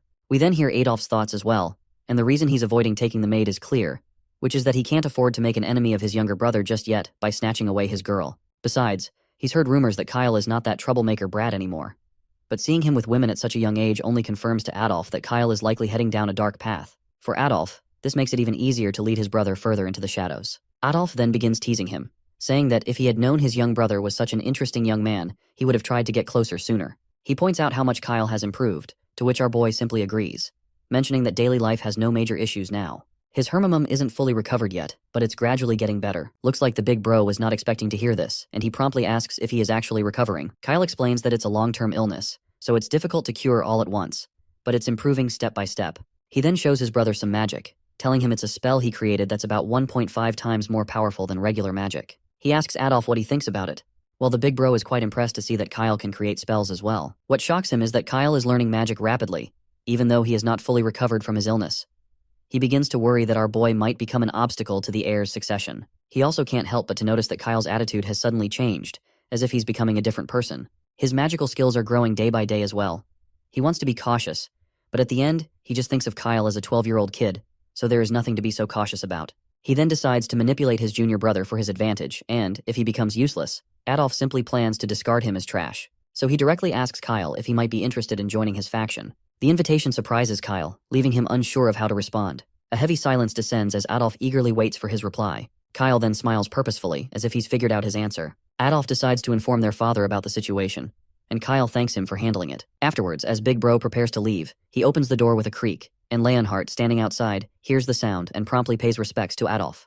Adolf then recalls that Leonhardt is another obstacle in his path. This knight isn't an easy opponent, as despite any temptations, he hasn't switched sides. He then throws a jab at Leonhardt, remarking how it's quite a sight that the knight has been reduced to guarding a snot-nosed brat. With that, Adolf walks away with his escort. Afterwards, the knight simply turns around and enters the room, where he finds Kyle still enjoying some refreshing tea. Our boy then happily informs his knight that brother Adolf asked him to join the subjugation squad. He further explains that his role will involve working with Baron Jerome, a close aide to Adolf's 5th Legion. This mission will likely serve as a test of loyalty to the brothers, and presents an opportunity to earn merit and gain recognition for the family. Leonhardt is surprised by the news and quickly says that if Kyle is joining the subjugation squad, he wants to go as well. However, our boy turns him down, explaining that having a knight there would put brother Adolf on guard, and he wants to earn his big brother's trust on his own, and can't have someone from their father's side with him. Leonhardt points out that the mission is dangerous, but Kyle explains that brother Adolf won't easily trust him.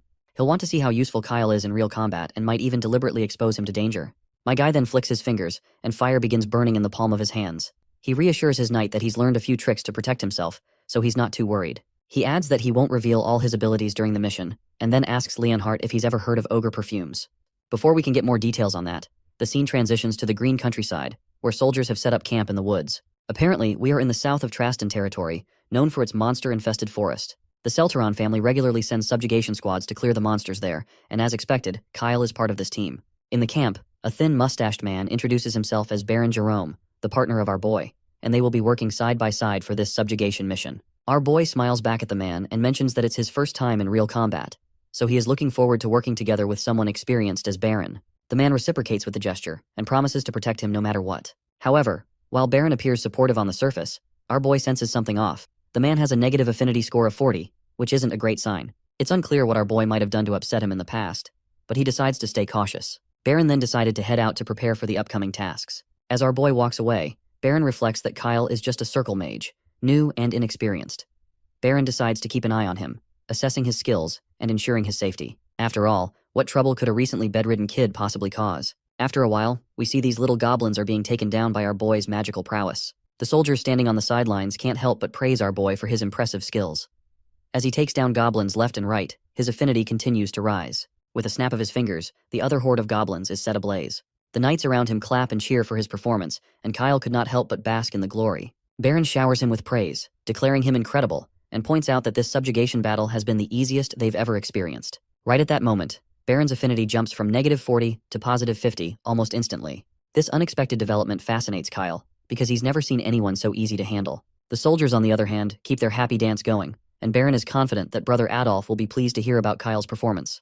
This puts a smile on our boy's face since his first plan has already been secured, and it's now time to move on to part 2. As the night falls, everyone gathers back at the camp for a booze-filled celebration of their easy, stress-free victory. Kyle downplays his role, saying there's nothing to congratulate him for, but Baron insists on acknowledging his incredible magical skills. The other soldiers agree, admitting they initially misunderstood their young lord. They point out how he's still so young and had been living in the mansion, leading them to believe he would struggle with both combat and camping. Their expectations are completely upended when not only does Kyle bravely participate in the battle, but he also doesn't complain about the rough camping conditions. In fact, he proves to be quite mature for his age. When asked about it, our boy explains that since his brother Adolf must have dealt with these challenges during monster subjugations, he felt he should also act brave and mature, just like his big bro Adolf. Everyone is deeply moved by his words, and some even tear up at the thought of Kyle's admiration for brother Adolf. It seems our boy's strategy worked perfectly. The soldiers quickly agree to report back to brother Adolf about the insane performance, and they are quite eager to inform Adolf about how much his young brother likes him.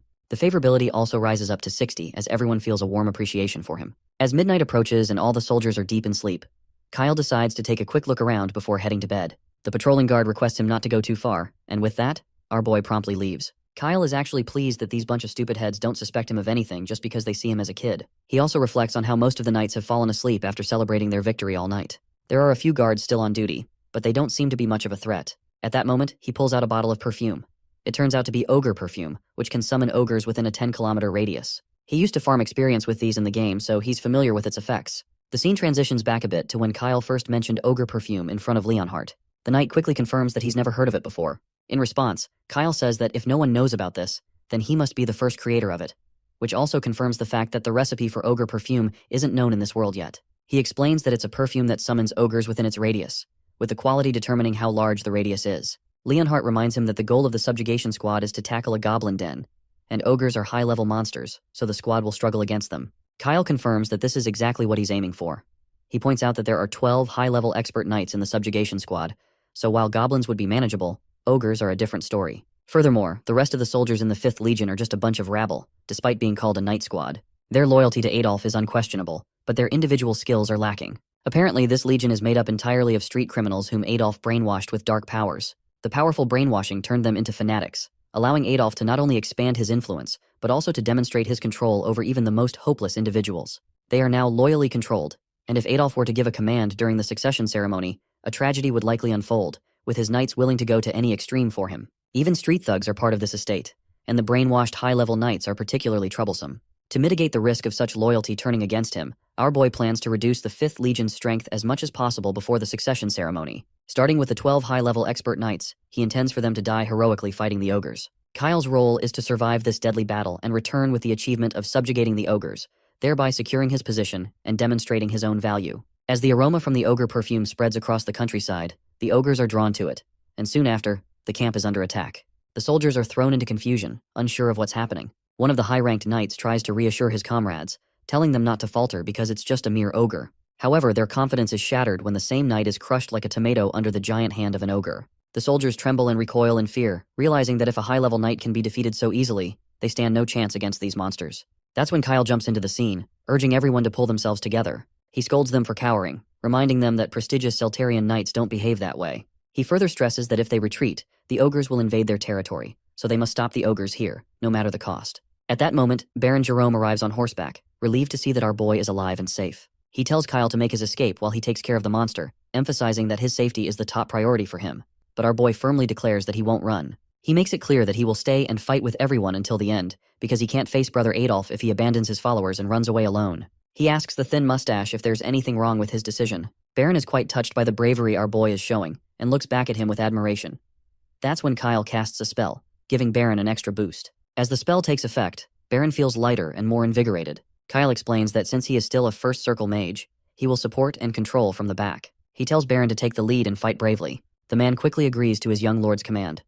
With a confident grip on his sword, he dismounts from his horse and reflects on Kyle's bravery and unwavering stance in battle. He acknowledges that our boy is indeed an irreplaceable asset to brother Adolf, and he decides to report to him that his little brother is quite loyal to him. With a determined stance, Baron unleashes a terrifying amount of power, causing the ground to shatter under the force. He challenges the ogre to come at him and charges towards the giant creature. The soldiers watch in awe as their senior marches forward without a shred of hesitation. Inspired by Baron's fearless stance, they realize they can't afford to look pathetic. Motivated by their senior, they resolve to follow him at all costs and fight with everything they've got. Kyle gives a final push, encouraging the soldiers to march forward and face the danger with all their might. The knights, motivated by his words, march toward their deaths without a shred of hesitation. Meanwhile, Kyle grins to see his plan unfolding just as he had planned. Although the soldiers are strong, his perfume has summoned extra powerful ogres, 2 or 3 times more formidable than usual. He continues to rally the 5th Legion, while inwardly, he could not help but to feel happy that this will be their final stand. The soldiers are caught off guard and are mercilessly slaughtered by the enormous 2-headed giant ogres. Despite all of this gruesome mess, Thin Mustache charges at one of the ogres with his sword drawn, his eyes blazing with vengeance. He shouts for the monster to die and swings his sword with all his might. As he continues to battle the ogre, one of the knights looks around and realizes that most of their high-ranking knights have already been killed, with only a few remaining. The soldier begins to shiver with terror, wondering if he can even make it out alive, as the enemy proves to be far too powerful to contend with. Meanwhile, Kyle continues to smile, seeing this as his only chance to thin out his brother's knights. Initially, there were about 12 high-ranking knights, but now only 3 remain, including Thin Mustache Baron.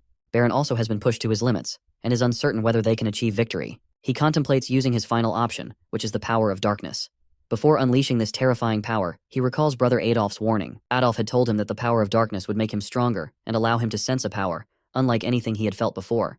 Fully unleashing it would come at a cost. He would be unable to revert to his old self, transforming into a frenzied beast and losing his humanity. Therefore, Adolf advised him not to release this power recklessly. Thin Mustache wrestles with the decision, knowing that using this power could be a last resort in their desperate situation. Despite the danger, he decides to unleash his dark power. He knows that while he might be able to defeat the twin-headed ogre, he won't be able to contain his rage, and losing control is still better than dying like a lamb. However, just as he prepares to unleash his power, a bolt of lightning descends from the sky, striking the beast and stunning it entirely. It turns out that the lightning was from Kyle. He instructs Thin Mustache to penetrate the enemy lines while he provides backup from the shore. Thin Mustache brims with admiration for our boy. He quickly agrees with the plan, while he feels reassured that he finally does not have to resort to using his dark powers. Kyle then casts a spell known as Mind Cleansing, which rapidly heals everyone within its range. Thin Mustache is both shocked and surprised by the effect, as they feel invigorated and their minds are cleared. This rejuvenates their resolve, reminding them that they are the 5th Legion under Adolf's command. Energized and focused, they recommence fighting the twin-headed ogre with renewed determination. One of the elite knights strikes the monster right on its overgrown head, but the ogre sends him flying with a single slap, and with this one down, only 2 elite knights remain. The monster turns around, grabs the remaining knight, and smashes him against a tree with such force that nothing remains but a splatter of blood. This leaves just 1 elite knight alive, Baron Jerome. Kyle just smiles after seeing his plan come to fruition. You see, his primary goal was to eliminate the 12 elite knights empowered by Adolf's dark magic, and with 11 dead, only Baron Jerome remains. Thin Mustache trembles in fear as he sees the remains of his comrades scattered around. Despite his fear, he remains resolute and tells Kyle to cast that spell once more, promising that he will soon end the life of the mutated ogre. Kyle, on the other hand, just flashes his trademark smile, and he finally casts the spell, Ensnare, and these hand-like appendages pop out of nowhere to grab the knight from all sides, rendering him unable to move. The knight is completely bewildered by his inability to move. Kyle calmly tells him to keep his eyes forward because the ogre is right in front of him. That is when the orc begins grinning at the sight of its prey immobilized, raises its hand and crushes Thin Mustache with a brutal swipe, leaving the other soldiers in shock and dismay. They are at a loss now that their senior is dead. The ogre then turns its attention toward the remaining soldiers. But before it can act, a storm of fire hits the monster, burning it alive and leaving the soldiers in absolute awe. The ogre slumps to the ground, defeated and scorched. Kyle descends from the hill and lands directly above the roasted body of the ogre. With precision, he pulls out a crystal from the monster's body, which appears to be part of an elite unit. With his plan officially played out as intended, he decides to wrap up his charade. He announces to everyone that the mutant ogre has been vanquished, and he gives credits to Baron's sacrifice, which gave Kyle the opportunity to strike and defeat the monster. He also praises the 12 valiant knights who fought selflessly. As the sun rises, Kyle concludes his speech, saying they have finally succeeded and live to see another day. At first, everyone is wide-eyed and unsure how to react, but soon they begin to beam with happiness at their hard-earned victory. They celebrate with their hands raised in the air, reveling in the triumph. As the party starts their journey back to the mansion, our boy reflects on the noteworthy success of the subjugation. The extermination of the mutated 2-headed ogre, along with the original goal of annihilating the goblin tribe, is a significant achievement. However, it came at a heavy cost, and the sacrifices were not small. Once they finally reach the mansion, Brother Adolf is shocked and quickly asks if Baron Jerome is actually dead. Kyle somberly responds that Baron fought the mutated ogre to the death, and without his fierce battle, no one, including Kyle himself, would have survived. Devastated by the news, Adolf pulls back the curtains covering the dead body of his most loyal subordinate. He is indeed shocked to see that Baron Jerome is dead, but what troubles him even more is that it appears Baron had not tapped into the power of darkness. The loss of Baron Jerome and the high-level expert knights is a painful blow to Adolf, and it drives him into a furious rage, though he doesn't voice his anger directly. Instead, he pretends to be concerned and expresses relief that his little brother is still alive. He acknowledges that Kyle's victory over the mutated ogre is commendable and says he will inform their father and ensure he is properly rewarded for his achievements. The junior brother responds with a broad smile and thanks Adolf for his words. As they finally begin to enter the mansion, Kyle smirks to himself, wondering if he has truly succeeded in deceiving his big brother. Night falls, and we find our boy hanging out with his knight and maid, looking pretty pleased with himself. He's narrating how he managed to kill 2 birds with 1 stone. He weakened the 5th Legion's strength and gained Brother Adolf's favor. Plus, he snagged the core of the mutated ogre, which will be super useful for treating Hernimum. Well, come to think of it, it's more like hitting 3 birds with 1 stone. Anyway, Leonhardt is relieved that he made it back safely, but he notes it was pretty dangerous.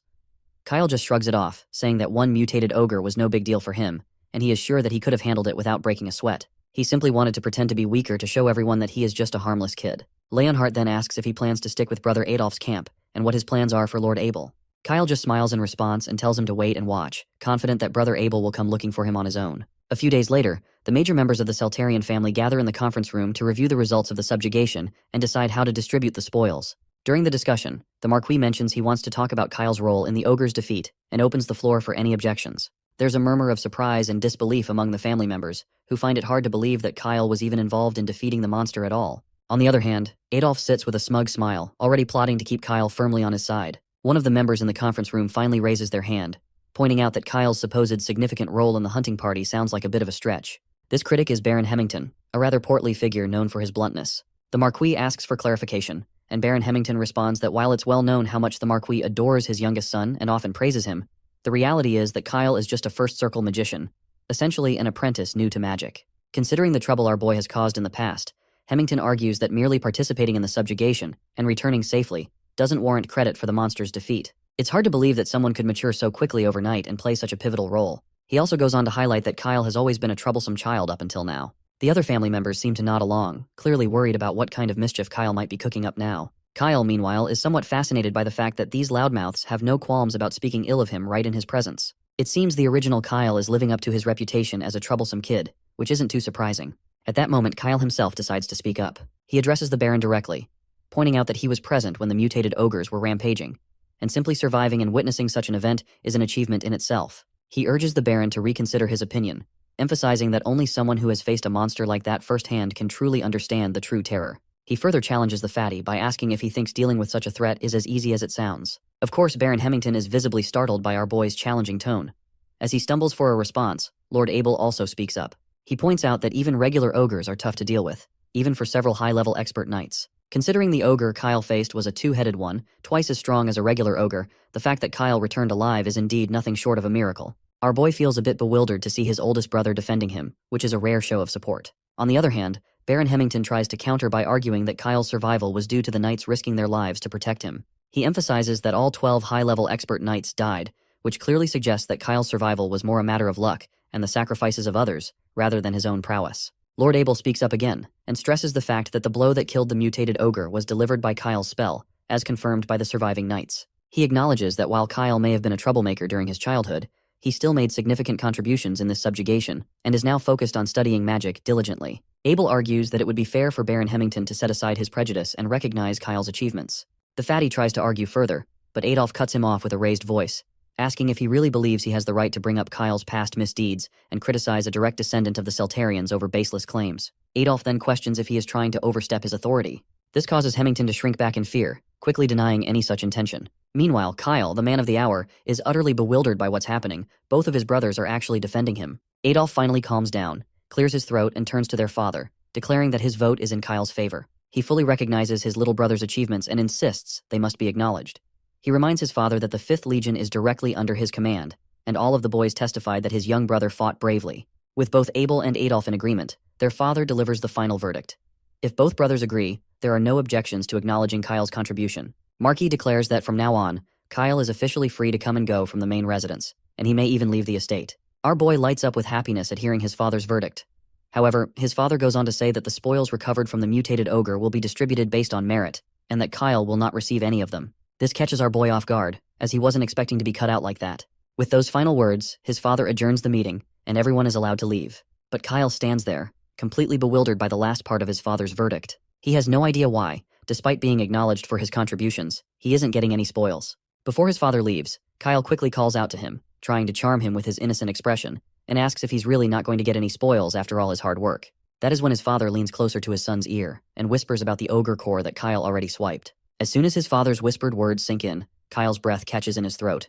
He quickly responds, saying he doesn't need the spoils anyway, and that just having his house arrest lifted is more than enough for him. Then from behind, Adolf calls out to him. When Kyle turns around, his big brother reminds him that he kept his promise of informing their father about his achievements, adding that he did it all out of love for his little brother. Kyle, however, can see through the flattery, knowing exactly where Adolf's words are coming from. Meanwhile, Abel is also standing off in the distance, quietly reflecting on how much Kyle has changed in just a few days. He is definitely looking forward to meeting his little brother alone. It seems our boy's prediction has come true after all. In the next scene, we see Abel and Kyle catching up.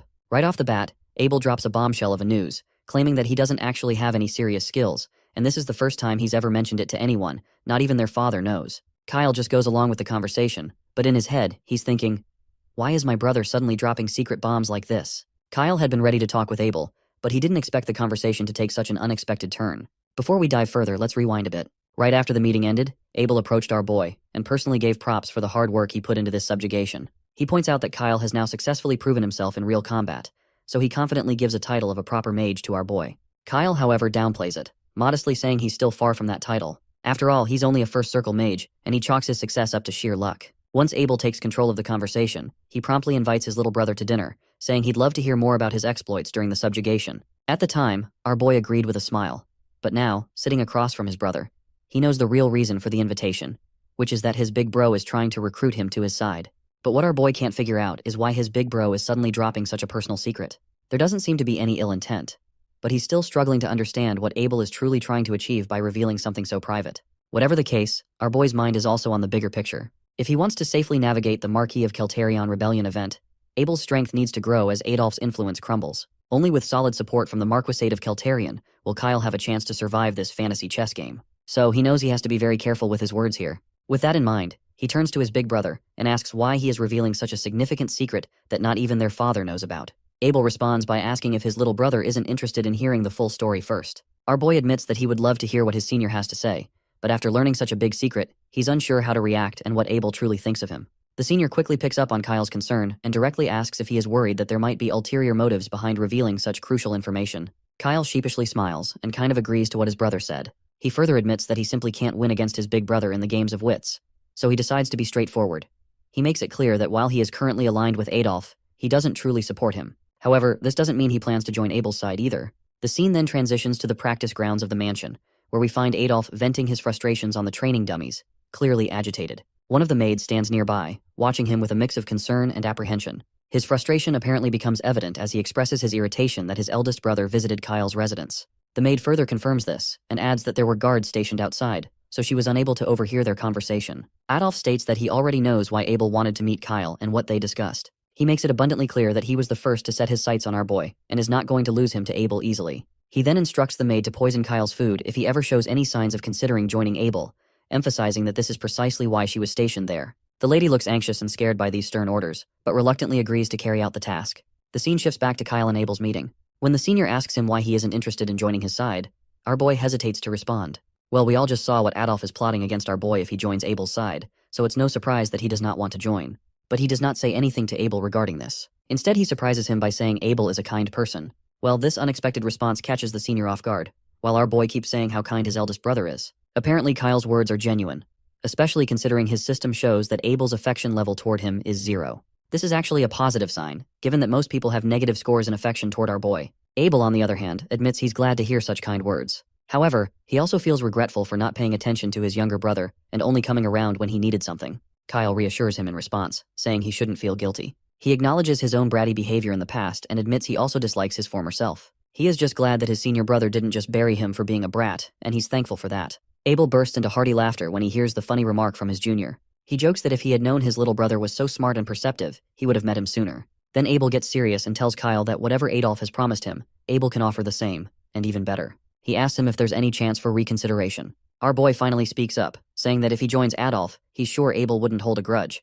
But if he joins Abel instead, Adolf would be ruthless, and might even kill him. He further explains that Adolf is genuinely merciless, and would go to any lengths to eliminate him if he becomes a hindrance. He adds that he just barely got through a trial, and, as a first circle mage, isn't strong enough to defend himself. If Adolf decides to target him, our boy doubts he'd stand a chance. Abel remains quiet upon hearing this extreme evaluation.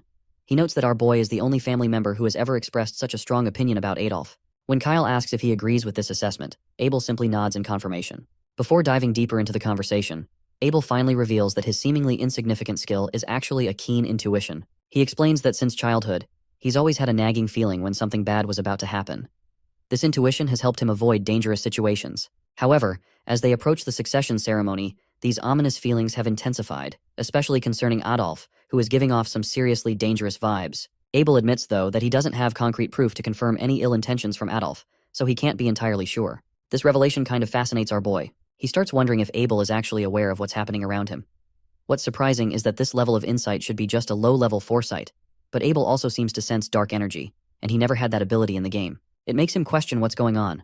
Could it be that since he entered this game world just as Kyle developed new abilities, other NPCs might have also changed? He remembers how Arshiel, who was supposed to be a minor character, has developed an innate talent for spirit magic. Anyway, Abel speaks up again, saying that even though Adolf is his younger brother and second in line for the Marquisate, their father doesn't think he'll cross any dangerous lines, even if he gets a bit extreme. Abel's just trying to stay cautious because of this ominous feeling he has about Adolf. He admits that this much isn't enough to convince others, which is why he's kept it a secret. Our boy points out that if brother Adolf becomes the successor of the Marquis of Seltarion, the whole place will fall into chaos, and none of them will be safe. Abel seems to get the logic behind this, so he asks Kyle if he really has a plan. Our boy finally reveals that he's going to pretend to be on Adolf's side for now, keep an eye on his movements, and act like a loyal follower to make him drop his guard. Then, he'll take his chance. Abel then highlights that this does not look as simple as it sounds. Kyle explains that's exactly why he needs help, and asks his senior brother if he'd be willing to support him. Abel is momentarily surprised but quickly recovers, and chuckles while saying how he can refuse his adorable little brother's request like that. He agrees to support Kyle from the shadows.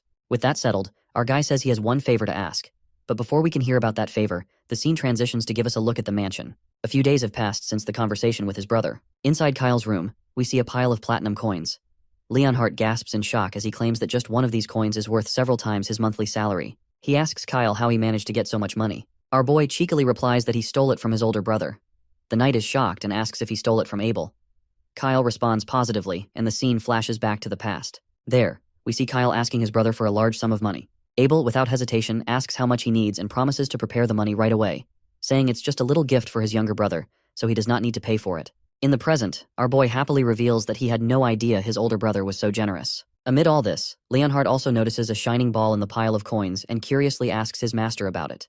Kyle explains that it's a personal communication orb that his brother gave him so they can stay in touch. The knight finds this absurd, and points out that these orbs are so expensive, he could easily buy a mansion with a garden for the same amount. Kyle acknowledges the high value of these items, but corrects his knight that the orb is a simplified version, as it can only be used for direct communication with him. The knight then looks at Kyle, seeing the happiness on his face, and figures that his talks with Lord Abel must have gone well. Kyle confirms that they did go well and that his older brother is truly a good person. He then offers the money to Leonhardt, saying he can keep it as he'll need it sooner. Leonhardt asks what he plans to use all this money for, since they've finished renovating the workshop and recently bought magic and spirit stones, so they shouldn't need more money for a while. Kyle mentions he plans to make more money with this sum, and that it's just his investment capital. In the next scene, we get a vibrant panel showing Ursiel performing spirit magic. As she chants her spell, Padaki begins to glow like a bright sun in the sky, leaving Ursiel bewildered by this unexpected outcome. She had originally intended for her staff to glow, but instead, Padaki responded to her chant. While Padaki snuggles up on Kyle's head, the girl shouts at her to stop climbing onto his head. But our boy reassures her that it's totally fine, and even jokes that it's like having a headlamp.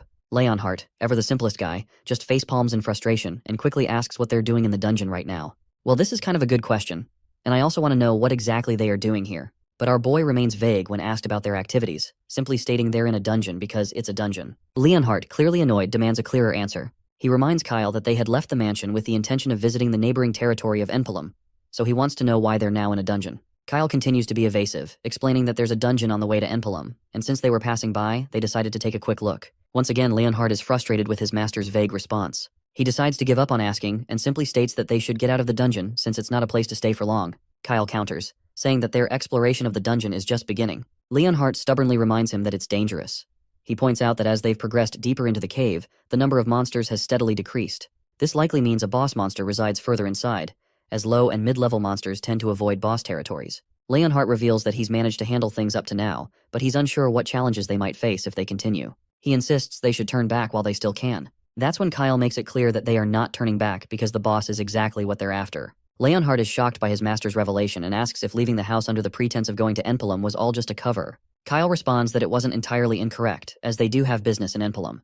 However, he explains that he happened to know there was a dungeon on the way. If he had mentioned from the start that they were going to explore the dungeon, they wouldn't have been able to leave the house alone. Twice as many guards would have followed them. He is sure that his second brother's spies and his older brother's guards would have accompanied him as well, which is not a good thing at all. It would have been impossible to explore the dungeon with such a crowd, and if a fight had broken out among them, everyone would have been caught in the middle. Additionally, there are issues with Ursiel. Since Ursiel is training in spirit magic, which Kyle wants to keep secret, he has only informed his father and doesn't want his brothers to know just yet.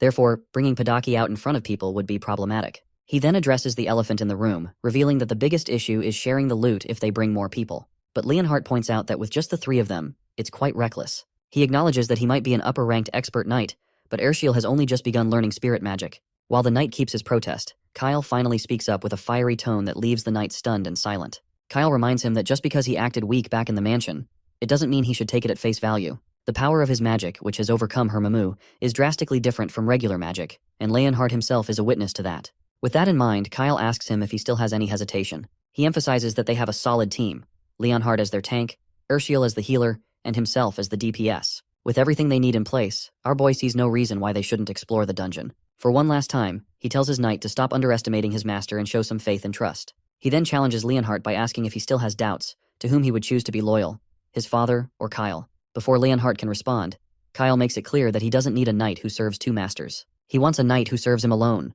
This puts Leonhardt in quite a dilemma, and he hesitates to answer.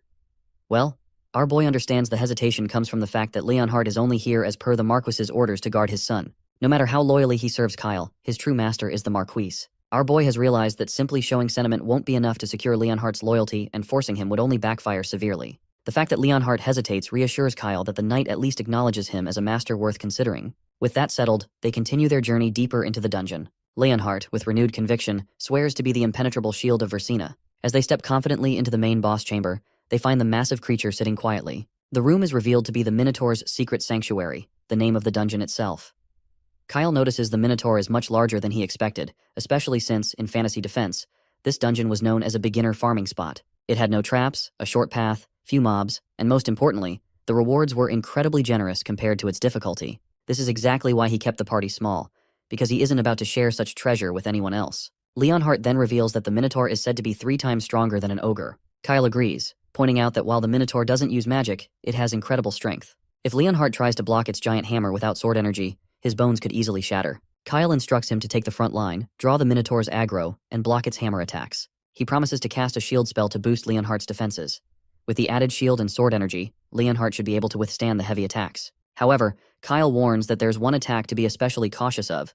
When the Minotaur becomes enraged and charges like a bull, it initiates a whirlwind attack. Kyle advises Leonhardt to dodge this attack entirely, because even the strongest shield won't hold up against it. He suggests luring the Minotaur to the outskirts while dodging its attacks as much as possible. Once the Minotaur's whirlwind attack stops, the monster will be exhausted and dazed, and that's when Leonhardt should unleash his attack. Leonhardt acknowledges the instructions, and Kyle turns to Ursiel. He tells her to cast buffs on him and Leonhardt before the battle starts. Since this is her first real fight, he suggests that if she gets scared, she should hide behind a rock. However, Ursiel confidently replies that she's not scared. But the real issue is that she hasn't fully mastered spirit magic. Despite that, she is determined to support Kyle and show the results of her training. Kyle is quite impressed by her resolve, and agrees to let her join the battlefield but warns her not to overdo it. He advises her to always maintain a safe distance and retreat if she feels like the situation is getting too dangerous. He further explains to her that as the party's healer and buffer, her most important role is not protecting him, but ensuring her own safety. He reminds her that as long as she stays safe, they will have plenty of chances to succeed. In essence, she holds both his and Leonhardt's lives in her hands. Ursiel is quite moved to realize how our boy is putting so much faith in her, which makes her blush as she promises to carry out her tasks. Leonhardt, on the other hand, stands quietly and could not help but to notice how much Kyle knows. From the location of this hidden dungeon to the importance of a healer and the specific strategies to defeat the Minotaur, These are things one only learns through actual experience. Leonhardt can't resist asking Kyle directly how he seems so knowledgeable about dungeon raids despite this being his first time entering one.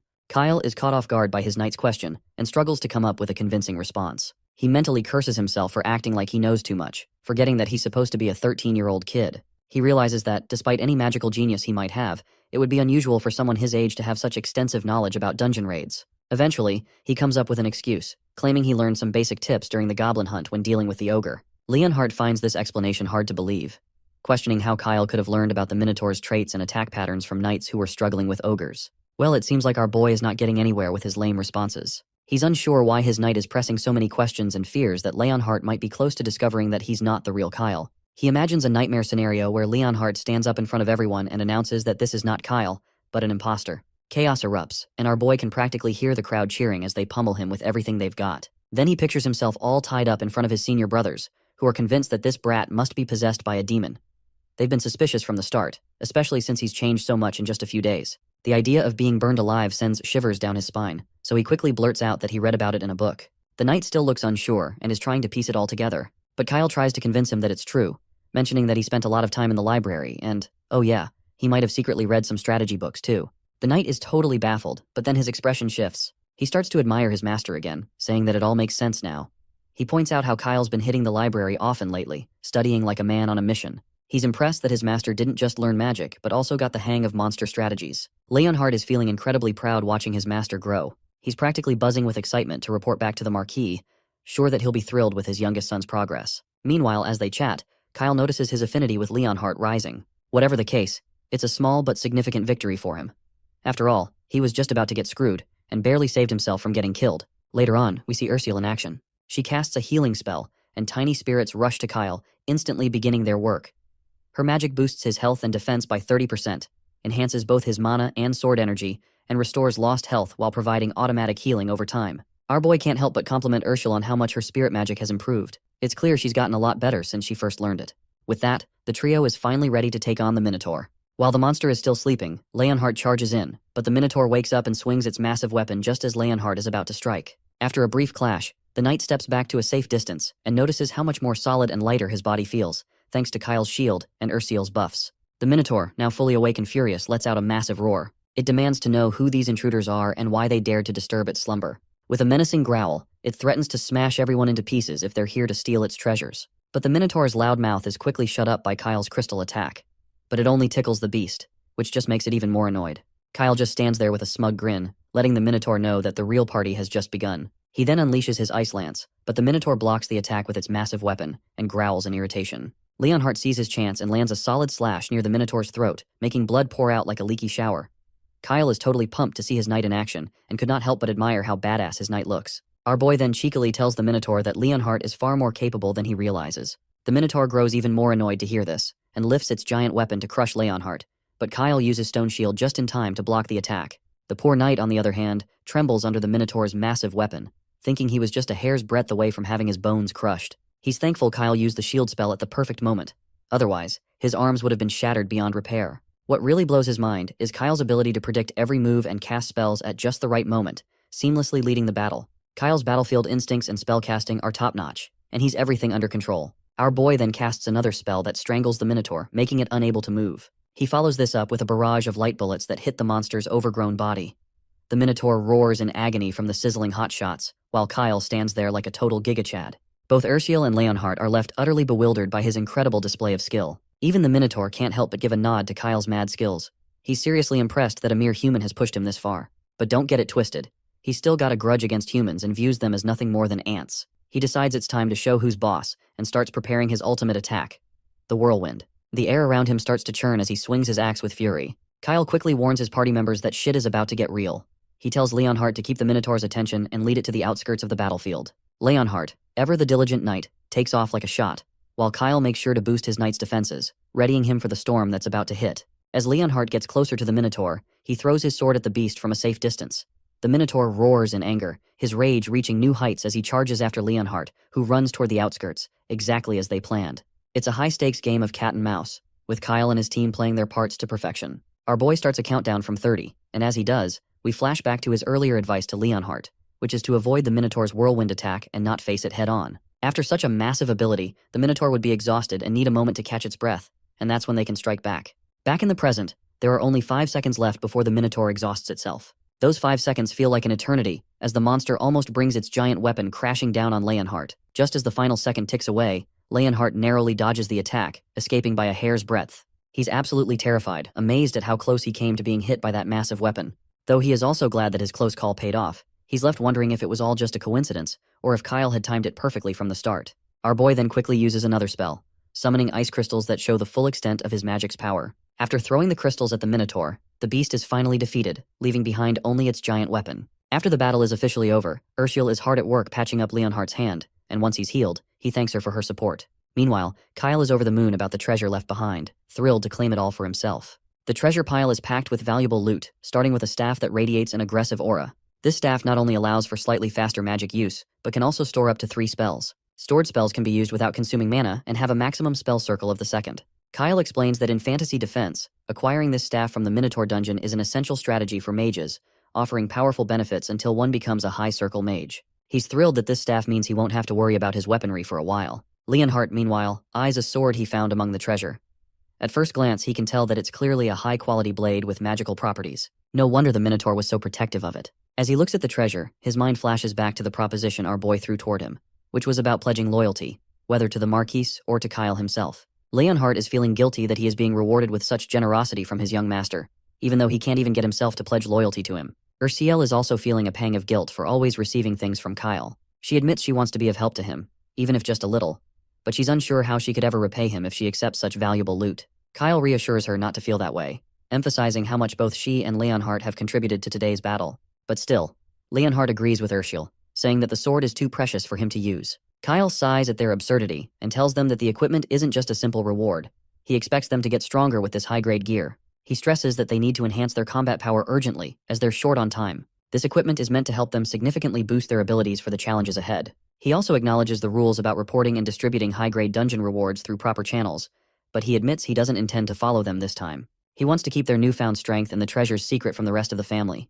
He tells Ursula and Leonhardt that they're the only ones he can truly trust right now. He urges them to take the artifacts, improve their abilities, and be of help to him. In the face of looming darkness in the Seltarian family, he emphasizes that becoming stronger is crucial for their survival. After this serious conversation, Kyle decides it's time to start their journey to Infilum. His both friends acknowledge his words with a positive attitude, ready to embark on their journey and face the challenges ahead. A few days later, at the Infilum mansion in the Breadbasket region, chaos erupts when Count Frantel Neuron, the Lord of Infilum, discovers that the Seltarian Marquise family has arrived unannounced. In a state of shock, Frantel is shouting and rushing down the stairs, frantic to find out whether it's the first or second son who has shown up.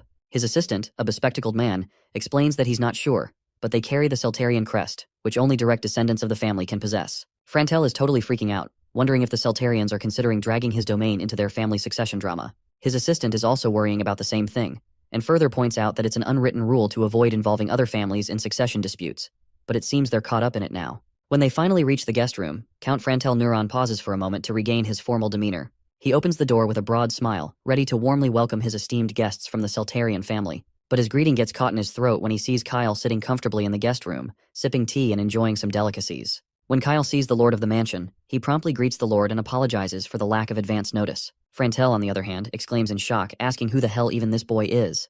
But a real shocker comes to Frantel when he realizes that Kyle is the same good-for-nothing fourth son of the Seltarian family. He is so shocked that he even blurts this line out loud, but he quickly tries to cover his reaction with his hand, as Leonhardt, right beside Kyle, shoots him a glare that clearly says he's not impressed with the Lord's lack of decorum in front of his master. Our boy tries to diffuse the tension by saying it's all good and tells the Lord to chill out. He admits he was a troublemaker until recently, but says he's had a change of heart ever since he recovered himself from Hermimum. He's been reflecting on his past and wants to do better. Frantel is surprised by this news and asks if he really has overcome his illness. Our boy confirms, saying he's now forming a group to practice magic and hopes it will benefit the family. Frantel is struggling to process this because he remembers the youngest as a hopeless troublemaker, and he was the kind of kid even the Seltarian family had given up on. But seeing him now, he realizes he's different from the rumors. His eyes show no sign of confusion. He is also polite, and his posture is impeccable. Not to mention, our boy even has the admirable intention of helping the family, which leads Frantel to believe that the bad rumors he had heard about him must have been false. He beams with happiness as he realizes that Kyle is actually a good guy, contrary to what the rumors say. He then points out how proud our boy's father must be with his youngest son. And the reason for his father's happiness is that in generations of swordsmen, our boy is the only one who's managed to produce magic, making the future of the Solitarian Marquis family look incredibly bright. With the pleasantries aside, Frantel gets back to business. He's certain that Kyle didn't come all the way to Enfelrum just for a casual visit, so he asks what brings him to town.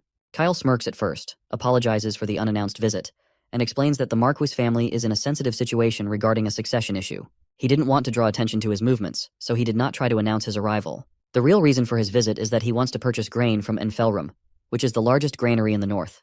This surprises Frantel, who points out that they're already trading grain regularly with the Salterian family, so he wonders if Kyle is looking to make an additional purchase. Our boy confirms this, explaining that the grain is for his personal use and separate from their regular arrangement. He wants it for magical research and can't go into details right now. He also mentions that this won't be a one-time deal, because he plans to continue buying regularly in the future. He's heard that Enfelrum has had good harvests recently, resulting in a surplus of grain that's hard to manage. So, he wants to buy up that surplus. Kyle then snaps his fingers, and his knight steps forward, opening a box with a handful of platinum coins.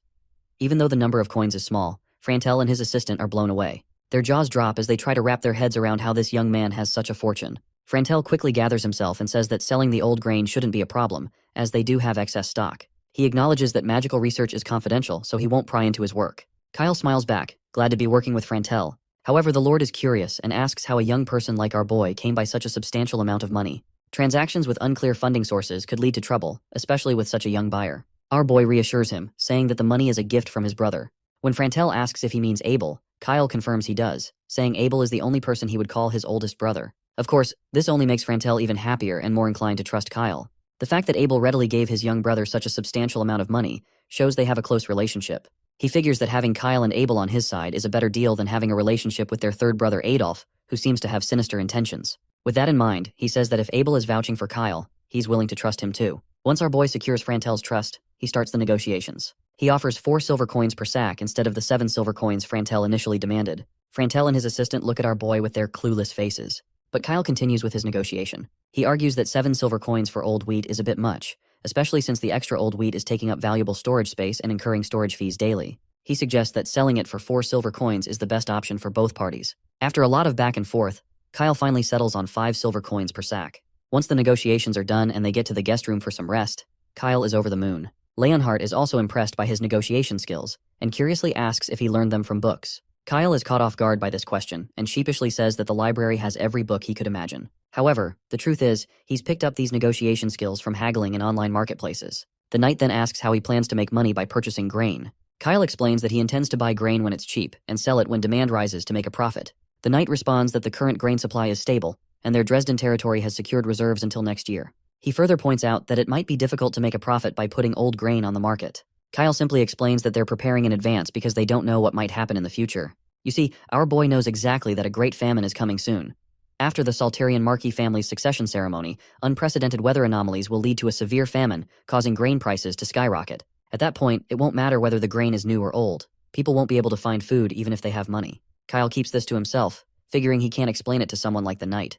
However, it seems he doesn't need to explain it anyway. The knight acknowledges that everything Kyle has done so far has had a valid reason, so he trusts that this will be the same. As the knight says this, the favorability level rises to 50, which boggles his mind since it was in the negative when they first met. Later that night, Ursiel enters and explains that Count Frantel Neuron has something to discuss before dinner and asks if Kyle could spare a moment.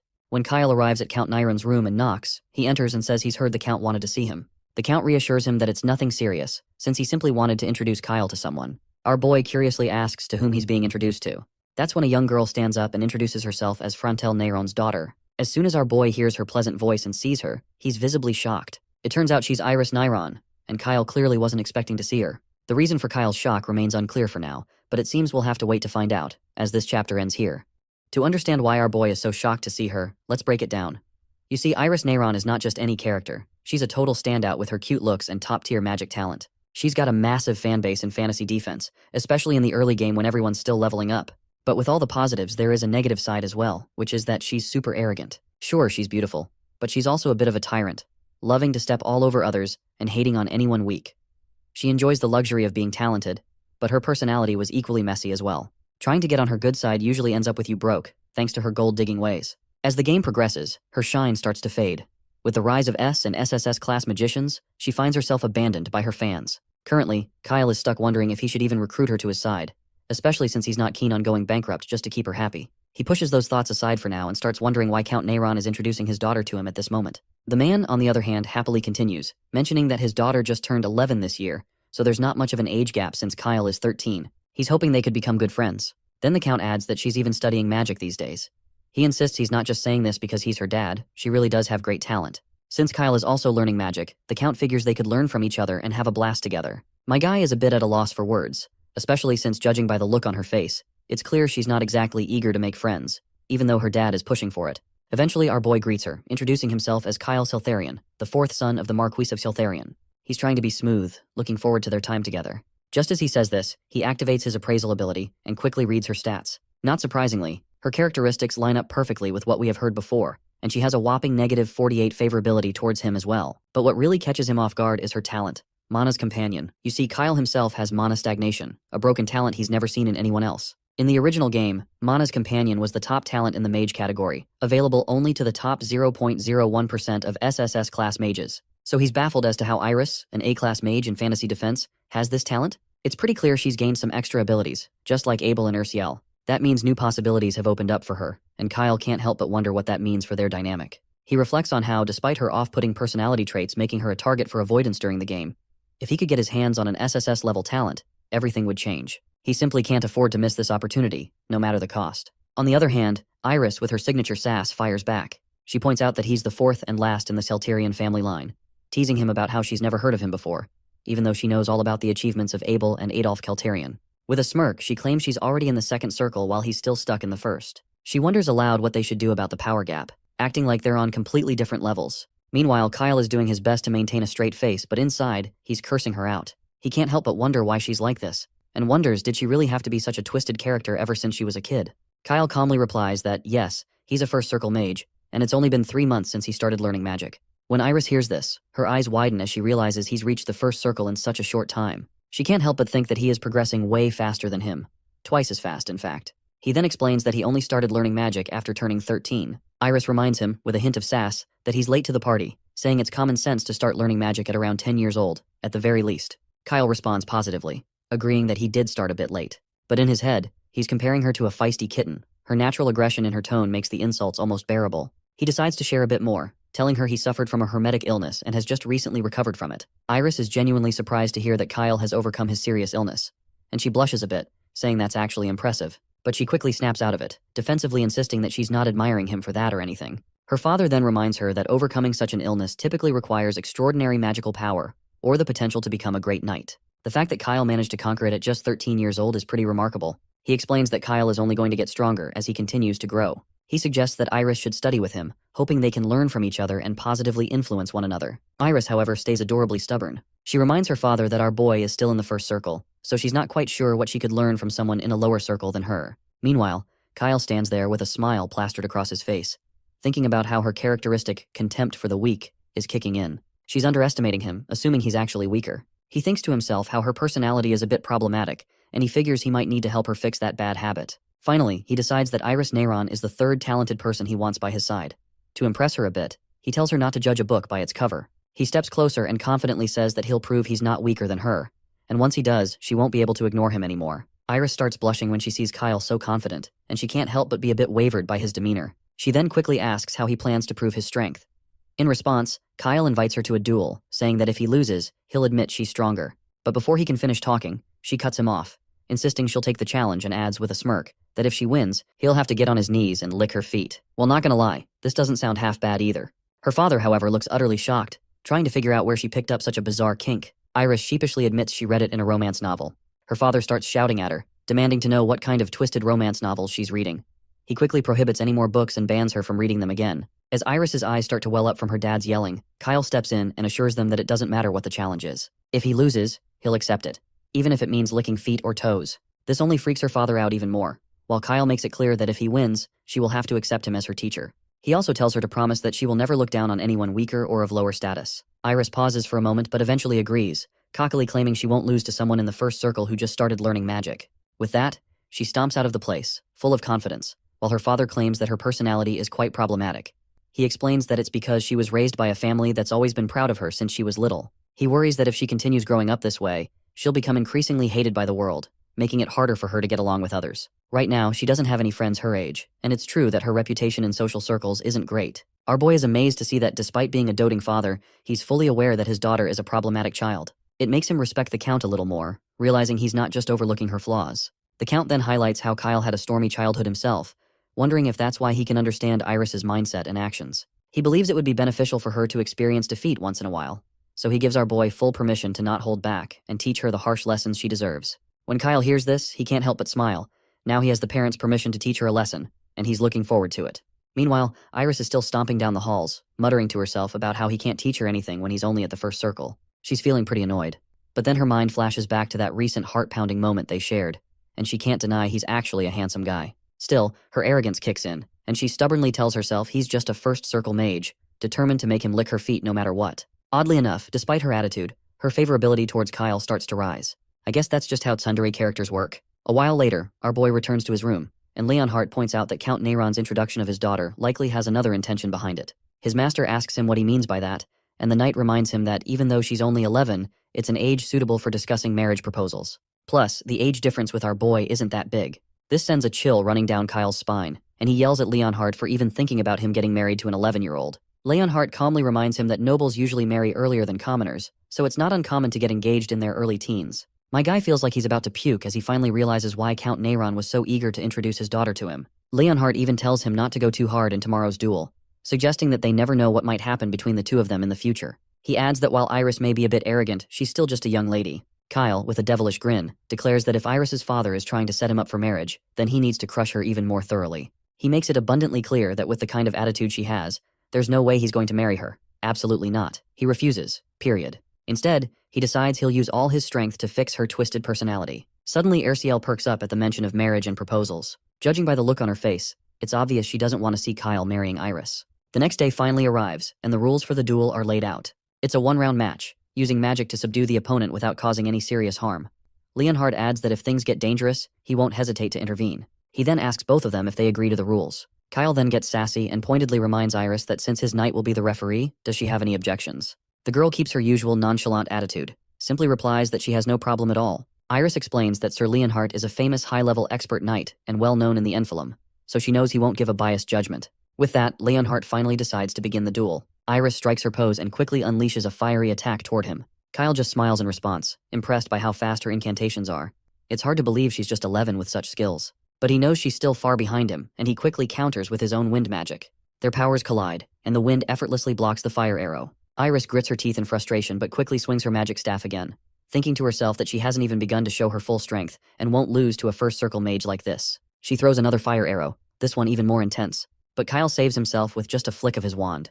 He can't help but appreciate her fiery personality. She clearly doesn't know when to give up. Her magical power is quite impressive for her age, but he's determined to teach her a lesson. Kyle raises his hand and throws a lightning attack known as Magic Missile, a spell that combines both lightning and his wind powers.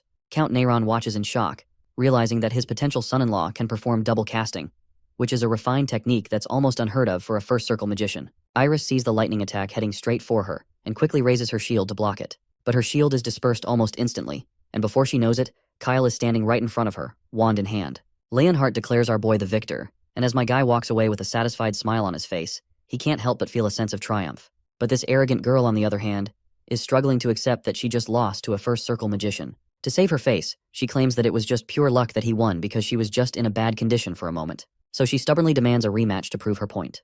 Kyle quickly agrees to the rematch, but he makes it clear that the results won't be any different, no matter what. After a while, they face off again, and this time Iris loses once more, falling to her knees in exhaustion. It's now the 5th round she's lost, and honestly, it feels pretty brutal for someone as arrogant as her. He gently informs her that no matter how many times she tries, the results stay the same. He tells her to just end it here since she's probably out of magical power by now. As reality sinks in her mind, Iris starts to feel the heat of her defeat and begins to cry like a child. Count Neyron gets anxious and worried for her. It's not surprising, really. Despite her arrogance, she's still just a child after all. Even Kyle starts to feel a pang of guilt, thinking about how he's made a girl cry. He didn't want it to come to this, but he knows it's a necessary lesson for her. That night at Count Neyron's mansion, Kyle finds himself staring at the fancy clothes the Count provided for the banquet. Looks like he's not really feeling the whole dressing up vibe. Leonhardt, his knight, chimes in, reminding him that even though it's a small family gathering, it's still a formal occasion, and it's best to dress appropriately. But Kyle is not sure why they even invited him to this banquet after he literally made their daughter cry. Leonhardt replies that Count Neyron said it was fine to teach her some harsh lessons. Besides, he probably expected something like this would happen. Leonhardt further points out that since our boy fairly and squarely defeated Lady Iris, Count Neyron seems even more determined to make him his son-in-law. Kyle lets out a sigh, saying Iris might hate him even more now. But his knight insists that's not the case. Judging by her expression, it's likely that Lady Iris actually likes him. Our boy finds this odd and asks if that's really true. Leonhardt just tells him to focus on getting ready for the banquet, while Erciel quickly starts helping him dress up. As Leonhardt watches them in the background, he can't help but lament how Lord Kyle seems to know everything about the world, but is surprisingly clueless when it comes to romance. Once Erciel finishes adjusting his hair, she steps back and tells him he's ready. When we take a full look, my guy absolutely looks like a lady killer. Both the knight and the maid perk up, impressed by how handsome he looks.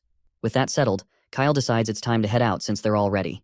After getting ready for the event, Kyle finally arrives at the main mansion, where he's warmly welcomed by other guests of his age. A guy with brown hair introduces himself as Myers, while the one with purple hair says he's the second son of the Neyron family. Looks like Mr. Purple Hair is going to be Kyle's future brother-in-law after all. Meanwhile, Count Neyron is frantically scanning the area, clearly on the lookout for his daughter. He is not sure why she's running late. He even tells one of the servants to go check on Iris. Kyle overhears this and starts to wonder if she might be upset because of him and is avoiding the event because he made her cry. Eventually, one of the maids escorts Lady Iris into the hall, and she immediately calls out to her father that she's arrived. Despite her young age, she has a surprisingly mature vibe and looks quite elegant rather than just cute. But she quickly gets flustered, like any young lady would, when she spots Kyle, who is also looking every bit the lady killer. She approaches him, and Kyle immediately starts thinking about how he expected her to cry and sulk. But contrary to what he thought, here she is, which is quite surprising given her nature. Meanwhile, Iris's head is swirling with her own thoughts. She didn't expect him to look this handsome. I mean, she knows he's good looking, but the riz and aura he has is just otherworldly, especially in the clothes he's wearing. Finally, the Count Neyron tells everyone to take their seats and start dinner. Count also makes sure that Kyle sits right next to his future wife. However, Kyle doesn't seem too thrilled about this because he's worried she might start crying or get angry that he's sitting next to her. He quickly activates his mind's eye and notices that her personality characteristics haven't changed much. Despite this, it looks like her favorability toward him has increased by 30 points, which has gone from 40 to 10. This shocks Kyle because, after everything that happened and how she faced such a humiliating defeat, he expected her favorability to drop even further, not rise. But then he wonders if this is due to the appearance worship characteristic she has. There's a chance she sees him as nothing more than a decorative item. Anyway, Kyle enjoys a good dinner. The atmosphere during mealtime is warmer than expected, and Iris is quiet, behaving quite normally in front of her family without acting arrogant. While picking up the salt on the table, they both also accidentally touched each other's hands while Kyle was trying to help her by serving her some salt, and that unexpected touch totally flusters the lady. After that, the girl turns her head away in embarrassment to avoid any eye contact, while Kyle is probably thinking about whether she wants the salt or not. He decides to place it back on the table near her, and she promptly thanks him for his gesture. Kyle isn't sure what's going on or why she's acting so strangely. Even though her favorability has gone up, her attitude toward him has also gotten weirder. I guess Kyle is actually pretty oblivious to romance after all. I mean, who could blame him? He used to be a coomer who did nothing in his past life except play games. The next day arrives, and the first thing we see is a clueless look on Kyle's face. Apparently, Lady Iris is sitting right in front of him, and he wasn't expecting her to come personally just to meet him. After a graceful sip of tea, she reminds him that she is here to keep her promise. Now that she has lost, he will become her teacher, so she requests him to explain why his magic is so strong. She explains that his method is a bit different from the usual, and she has never seen anything like it in any magic book. She is desperate to know who taught him. She bombards him with a ton of questions, like whether he developed those powers by chance, and how he can perform double casting so easily. She is so excited to learn everything that she literally stands up from her seat in the heat of the moment, and politely, yet enthusiastically tells him to share everything he knows. Kyle feels overwhelmed by all her questions, and tells her to give him a minute to process everything first. He starts off by reminding her that if she actually wants to become his disciple and learn magic, she needs to work on her attitude as well. At first, Iris doesn't quite get what he's trying to say, so Kyle tells her directly that she has to be polite to others and not be unreasonable. She will need to think 3 times before getting angry with anyone. Well, it seems like this is just too much to ask of her. She tries to protest, asking why she should have to follow these rules when even her father doesn't force her to do so. But Kyle lets her know that if she can't change her attitude, he can't teach her magic either. The lady definitely tries to argue back because she thinks he's being too demanding, but Kyle reminds her that he's the only one who can use magic with the special method he has developed. He reveals to her that he has created mixed drive magic, which has never been published anywhere else, so she can't learn it from anyone but him. He even gives her a little demonstration, sure that since she is also learning magic, she understands the significance of his skills. Of course, the girl quickly acknowledges this, saying it's true, but she still doesn't feel comfortable. As much as she hates to admit it, she reluctantly and annoyingly accepts his conditions in the end. Kyle flashes a smile, saying he knows all too well the innocent face she's trying to put on and that she can't fool him so easily. To help her keep her part of the deal, he reveals that he has made some preparations in advance. The girl is shocked again and asks what he's talking about, but she soon gets her answer when she sees a contract paper. He clears up any lingering doubts by reminding her that if she wants to become his disciple, all she has to do is accept the conditions and sign the contract. As she knows, breaking a signed magic contract triggers an absolute penalty imposed by the ancient gods, so he asks her to take it seriously. Plus, no magic can cancel a magic contract. She exclaims and asks why he's going to such lengths to make her sign, wondering if it's because he doesn't trust her. To this, Kyle doesn't shy away from admitting that yes, he doesn't entirely trust her. You see, Kyle is convinced that if her attitude problem could have been fixed with just words,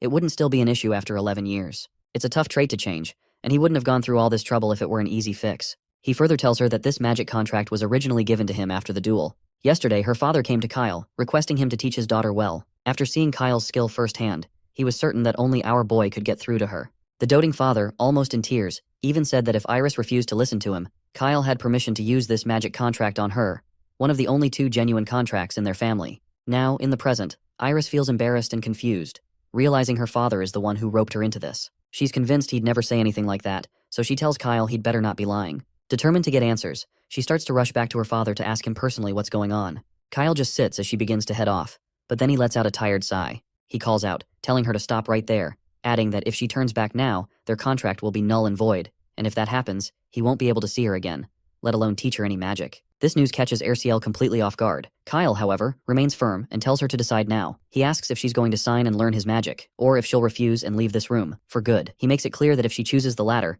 they'll never meet again. He asks her one last time if she wants to learn magic, or will she refuse and leave this room, after which they'll never see each other again. Kyle smiles inwardly, thinking this might be her last day of throwing tantrums and putting on an attitude, and he's looking forward to seeing her change for the better. He knows that while Iris has a rare SSS-class talent, if her character keeps causing trouble, he'll have no choice but to give up on her. He needs trustworthy colleagues and subordinates, not someone he has to constantly appease in every situation. Iris, on the other hand, finally gathers the courage to speak. After taking the pen in hand, she stubbornly declares that if she says she'll do something, she'll do it. With that, she finally begins reading the contract, albeit reluctantly. Kyle just gives her a smile and tells her to make sure she reads all the terms carefully before signing. In the contract, Party A is Kyle, while Party B represents Iris. As we look at the contract page, it's no wonder she's feeling reluctant to sign. The terms go way beyond what she can tolerate, and if she breaks any of the outlined rules, she'll face a stomachache as a penalty. The girl asks if stomachaches are really necessary, to which Kyle just smiles and says a little stomachache won't be so bad. Even Iris seems a bit surprised by this. She expected the penalty to be more dangerous, but this is actually something she thinks she can handle. So, eventually, she agrees to the terms, figuring that since the pain won't be severe, she doesn't have to worry too much about following everything strictly. But then, something suddenly strikes her, and she notices that the penalty for Rule 7 is pretty strict. She'll have her magic circle terminated if she doesn't follow it. She asks if she'll have to join the battle, and Kyle confirms it without hesitation, reminding her that if she's afraid of fighting, there's no need for her to learn stronger magic. He raises a question, asking why she even wants to learn magic. She goes quiet for a moment, then admits that she wants to be better than others because she enjoys beating and subduing them. She wants everyone to look up to her and admire her, and she's always loved being the center of attention. That's why she started studying magic in the first place. But lately, learning magic has become fun for its own sake. She started to enjoy learning new things and improving herself, so studying all night wouldn't even feel difficult. Kyle is blown away by her perspective, and a smirk spreads across his face as he sees the extraordinary desire to win and improve shining on her face. He's genuinely looking forward to seeing her transformation. You see, the best aptitude for becoming a mage doesn't depend on the amount of magical power one possesses, but rather on intellectual curiosity, eagerness to learn about magic, and a desire for power. Without these qualities, she won't become stronger. These are the traits that accompany Mana. She wants stronger magic and greater power, and with that resolve, she finally signs the contract. Both the contract and the pen magically float in the air and fly directly toward Kyle. He extends his hand for a shake, looking forward to working with her in the future, hoping that Iris will become a strong companion of his. For a moment, she remains quiet, but when the words truly sink in, she feels totally embarrassed at the prospect of being his companion. She freaks out so much that her long ponytails nearly come undone. Kyle tries to clear the air by reminding her that he didn't mean companions like that, but just as part of the team. However, Iris tells him he should have chosen his words more carefully. Now that they're done, she abruptly leaves the room, and it seems this clueless guy still has no idea why she acted that way. Even his knight standing behind him gets it, thinking Kyle could stand to be a bit more careful with his words, especially with a face as handsome like his. And then there's Erciel, who doesn't look too thrilled about the new competition in this unrequited love. Later that night, Erciel bluntly asks Kyle if he's planning to marry Iris. Of course, this unexpected question nearly chokes him, and he exclaims, asking what in the world she's talking about. He reminds her that Iris is only 11, and he himself is just 13. They're not even at the age to think about marriage. It seems Kyle still has no clue why Erciel would ask him such a question, and he just wonders why everyone is so eager to get him married off so young. Erciel then asks if he's really not thinking about it, to which he responds that he is not. Besides, he has way too much work to do right now. Meanwhile, in the back of his mind, He's thinking about how the world could end soon, and he doesn't have time for dating or marriage. So he simply tells this curious girl that he'll think about marriage and stuff like that after he's at least 18. Ursiel acknowledges this, then casually mentions that her mother is a beautiful woman, so she's sure she'll grow up to be beautiful too. With that, she dashes off, wishing him a good night. Kyle, left behind, feels both embarrassed and flustered, wondering why she would even bring something like that up. Kyle thinks about how kids in this era seem a bit more mature. Even Ursiel seems to be concerned about marriage already. He feels flustered as he considers that she's already quite pretty, but she'll likely become even more beautiful as she grows up. Then, he remembers something about her mother. Ursiel came from the Halaam Baron family, but after her family fell into ruin, they were stripped of their social status, and she was sold into slavery. Her father and brothers are dead, but her mother and sister are supposedly still alive. However, he doesn't know where they are. He figures Ursiel must be curious about her family, but she hasn't brought it up, which makes him wonder if she doesn't want to know where they are or if it's too painful for her to talk about. Whatever the case, he's determined to find out what's going on. A few days later, Kyle and his party take the carriage back to their mansion. As it rolls off, Kyle waves his final goodbyes to Count Neyron and his family. Iris feels a pang of sadness and wonders why Kyle had to leave so urgently. He could have stayed a few more days. Seeing her expression, the Count can't help but notice how much his daughter seems to like Kyle. He tries to cheer her up, telling her not to be too upset since Kyle will be back next month to teach her magic. Annoyed and embarrassed by her father's comment, Iris insists she doesn't like Kyle at all, just finds him annoying. She even tries to act nonchalant, saying that when he comes next month, she won't even open the door for him. But right at that moment, she feels a sharp ache in her stomach that makes her double over and collapse to the ground in pain. The Count remembers Kyle's words about how Iris should think 3 times before getting angry, otherwise her stomach would hurt. This makes him believe that the stomach ache she's feeling must be from the magic contract. He quickly tells her not to be angry and to think 3 times before saying anything irrational. If she holds back her anger, her stomach will stop hurting. But of course, how can she not be angry? She can't help but tear up and calls Kyle a jerk. She's so loud that even Kyle can hear her from his carriage, and he can't help but think someone is cursing him from afar. After that memorable stay at Count Neyron's mansion, Kyle and his friends finally return to Enfilim. The first thing we see is Kyle's bewildered expression. He looks shocked because his brother Abel has apparently bought a massive amount of grain from Enfilim for some unknown reason. Kyle's pretty sure he never mentioned anything about the dew famine to his brother, so he can't understand why Abel would suddenly buy grain. Abel explains that after listening to his little brother, he just had a strong gut feeling about it, so he decided to buy some too. When Kyle asks how much he bought, Abel gestures with his fingers, though it's hard to make out exactly what Abel is trying to say since the scene is blurred. But whatever amount it is, it's enough to shock Kyle to his core. He's stunned to learn that his brother has bought 100 times more grain than he did. Abel just says he had a feeling that the more he bought, the better it would be. Abel further reassures Kyle that even if he ends up suffering a loss on the grain, he won't blame his little brother since the decision to buy all that grain was entirely his own. Kyle acknowledges this and confirms that he's not really worried about that. In fact, he can't shake the thought of how Abel is going to rake in some serious profit. Out of curiosity, Kyle tells his brother that he's sure Abel could win anything just by buying a lottery ticket once. To which Abel replies that he's never thought of buying a lottery ticket because it doesn't suit someone of his status. Of course, he's never tried it since he's already quite rich. Kyle feels kind of jealous as he admires the foresight and luck his brother seems to have.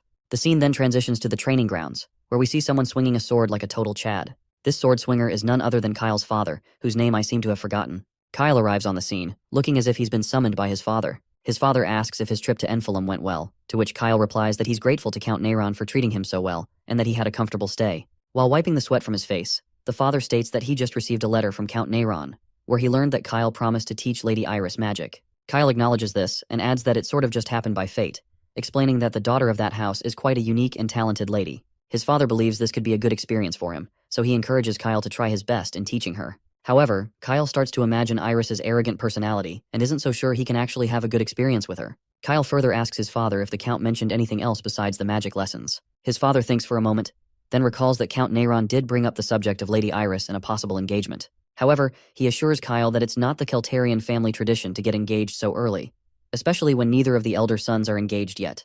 This comes as a big relief to Kyle, who's been trying to avoid the topic for a while. He agrees with his father, stating that there's still a lot he has to learn. He further reminds his father that he needs to make up for the time he lost due to his past illness, so he hopes his father can convince the Count to hold off on any engagement plans for now.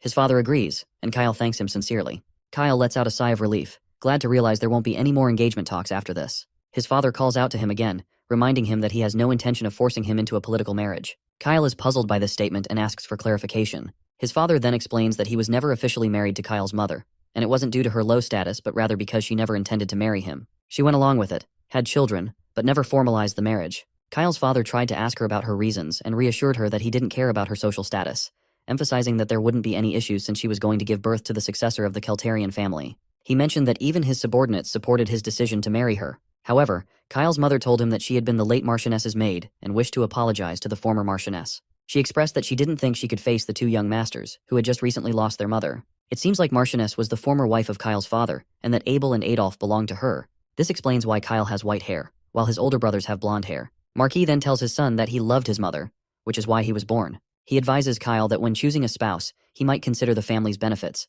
but he doesn't necessarily need to worry about differences in status.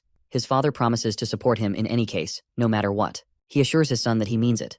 Whatever decision Kyle makes, he will be by his side to support him. All this talk leaves Kyle speechless, as it was totally unexpected from the Marquis. He wonders if the Marquis actually has a doting father's heart after all, and if he feels some sympathy for him. However, this can't be true, because the youngest child is usually never considered a candidate for succession due to their lack of influence. If the youngest child marries the daughter of a powerful family and gains great influence, there is a high possibility of conflict arising over succession. His father is a man who values lineage success above family relations, and until the succession structure is completely stabilized, Kyle wants to avoid getting into trouble. Now, he understands that this is what his father is concerned about. Kyle finally agrees with his father and tries to brush it off by saying that since he is young, he doesn't know much about complicated matters. For now, it's important to remain as the harmless youngest child. By the way, I finally remembered that our boy's father's name is Remton. Anyhow, Kyle asks if he has permission to leave since they've discussed everything he came for, and he needs to go study at the library. When Remton gives Kyle permission to leave, our boy begins to stride out of the place promptly. As Remton watches Kyle leave, he reflects on how quickly his son changed the subject when his mother was mentioned. What bothers him even more is that Kyle doesn't even call him father. He pulls out a pendant, and as we take a closer look, we see a photo of Kyle's mother, Aisha. Gazing at her image, Remton wonders if she too harbored resentment toward him. Meanwhile, as Kyle walks through the quiet corridor, he replays his father's words about supporting him in his mind. For a brief moment, he considers whether Remton might actually care about him.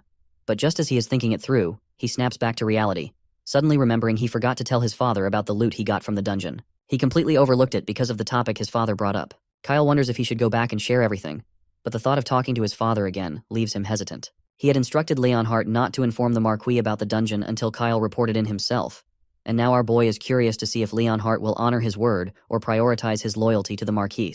Still uncertain about whether he should report to his father or handle the matter on his own, his mind is conflicted between heading to the library or talking about the dungeon. As he wrestles with these thoughts, he unexpectedly bumps into someone. The man Kyle collided with apologizes, but as this newcomer takes a closer look, he realizes it's Kyle. It doesn't take long for Kyle to recognize that the person in front of him is Duke Siltarian, the third son of the family.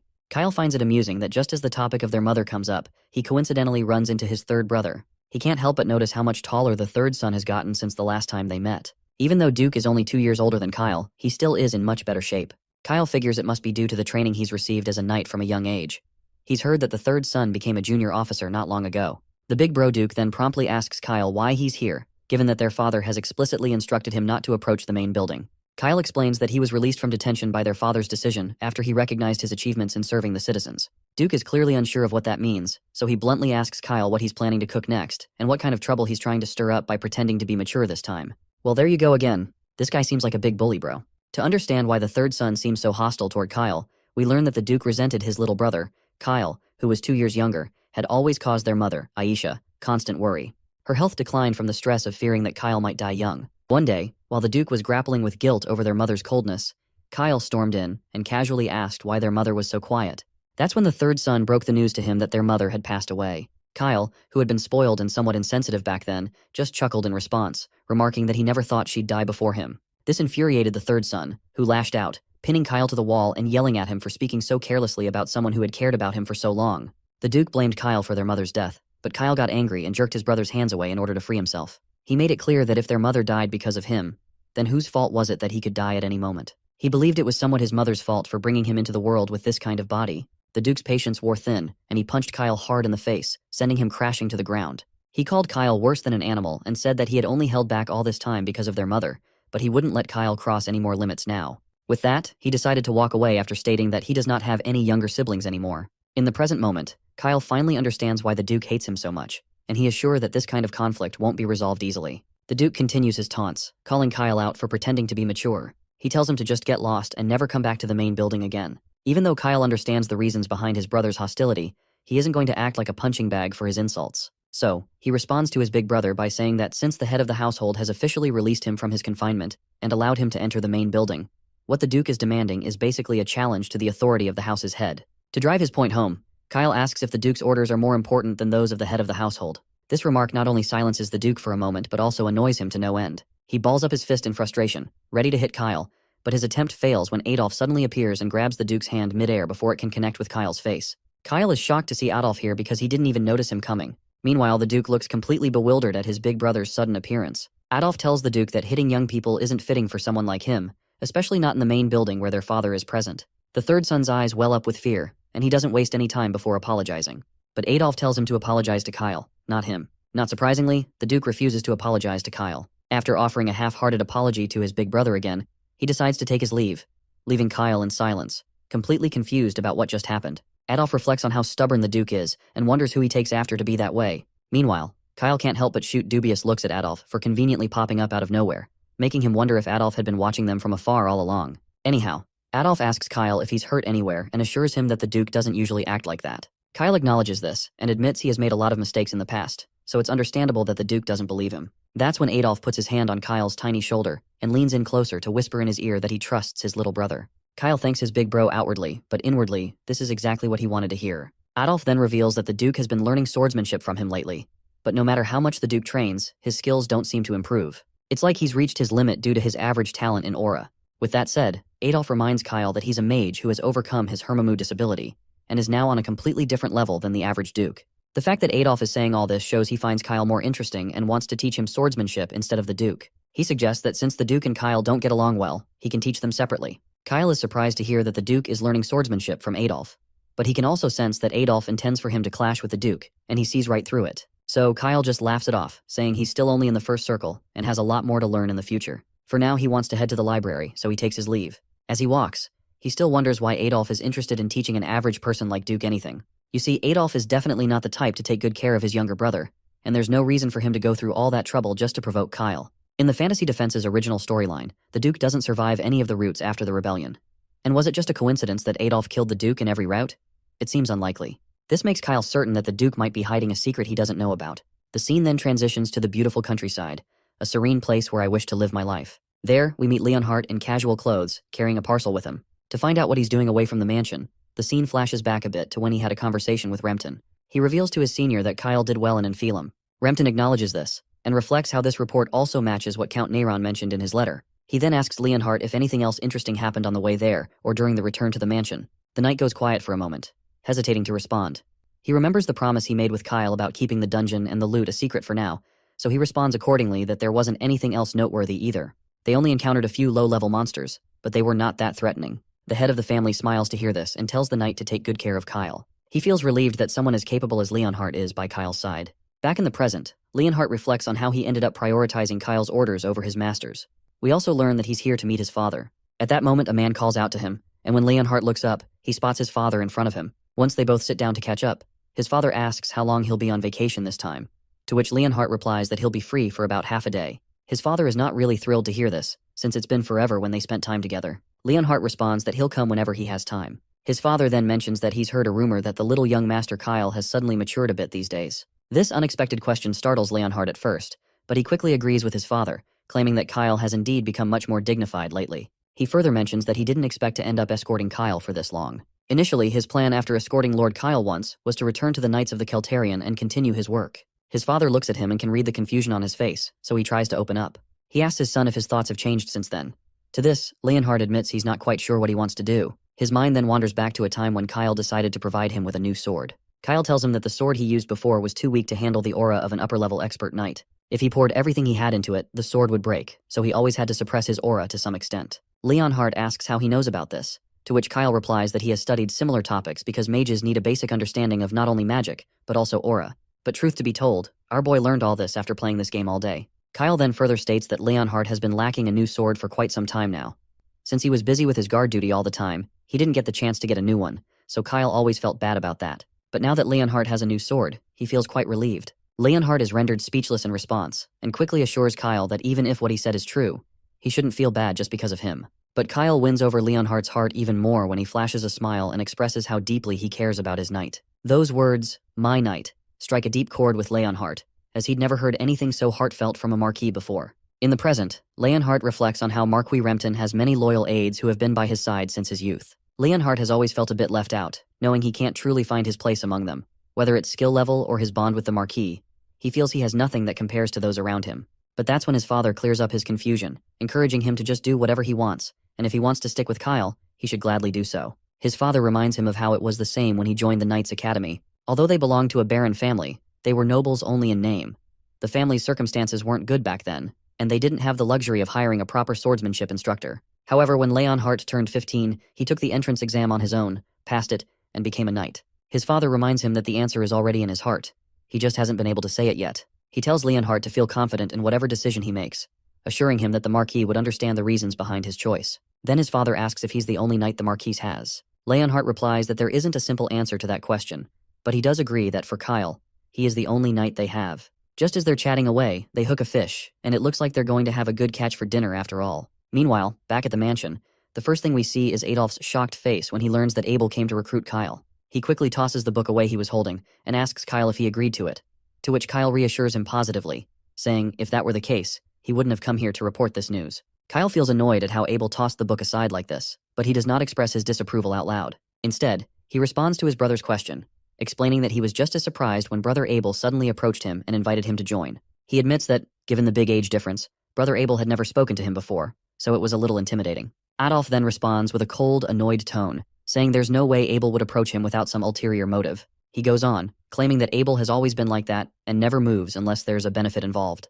He's sure Abel must have noticed Kyle learning magic, which is why he's now acting like an older brother. Adolf reminds Kyle that during the entire time he was sick, Abel never once came to check on him. As Adolf continues trying to persuade Kyle by pointing out how awful Abel's character is, our boy is left speechless, not sure what to say. After losing one of his greatest men, Baron Jerome gone, losing another capable person would be a shame, so he can't afford to lose Kyle to Abel. Even though Kyle is still just a one-circle mage, Adolf sees tons of potential in him. Kyle, meanwhile, smiles inwardly, noticing how Adolf criticizes Abel for not visiting him while he was sick, when the same could be said for Adolf, who also never came to check on him. Kyle reflects on how both of his brothers only seem to approach him when they need something.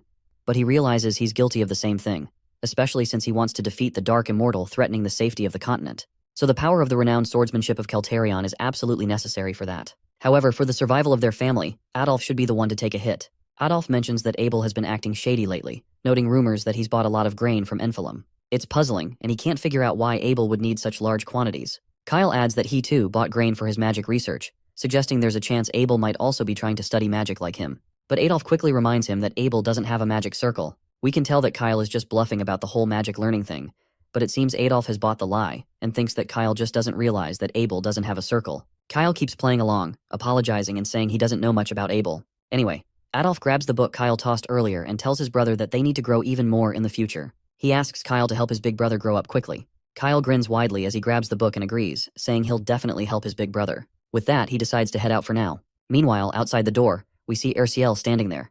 Just as she's waiting, Daisy arrives and immediately starts explaining herself. She tells Erciel that her family has been taken hostage by Adolf, and if she doesn't do as he says, he'll do anything to achieve his goals. So, she felt she had no choice but to comply. But Erciel flatly tells her not to show up in front of Lord Kyle again. Daisy grows impatient, and her face twists with annoyance as she reminds Erciel that since she doesn't have any family, she does not have to worry about it either, which explains why Erciel can't understand her predicament.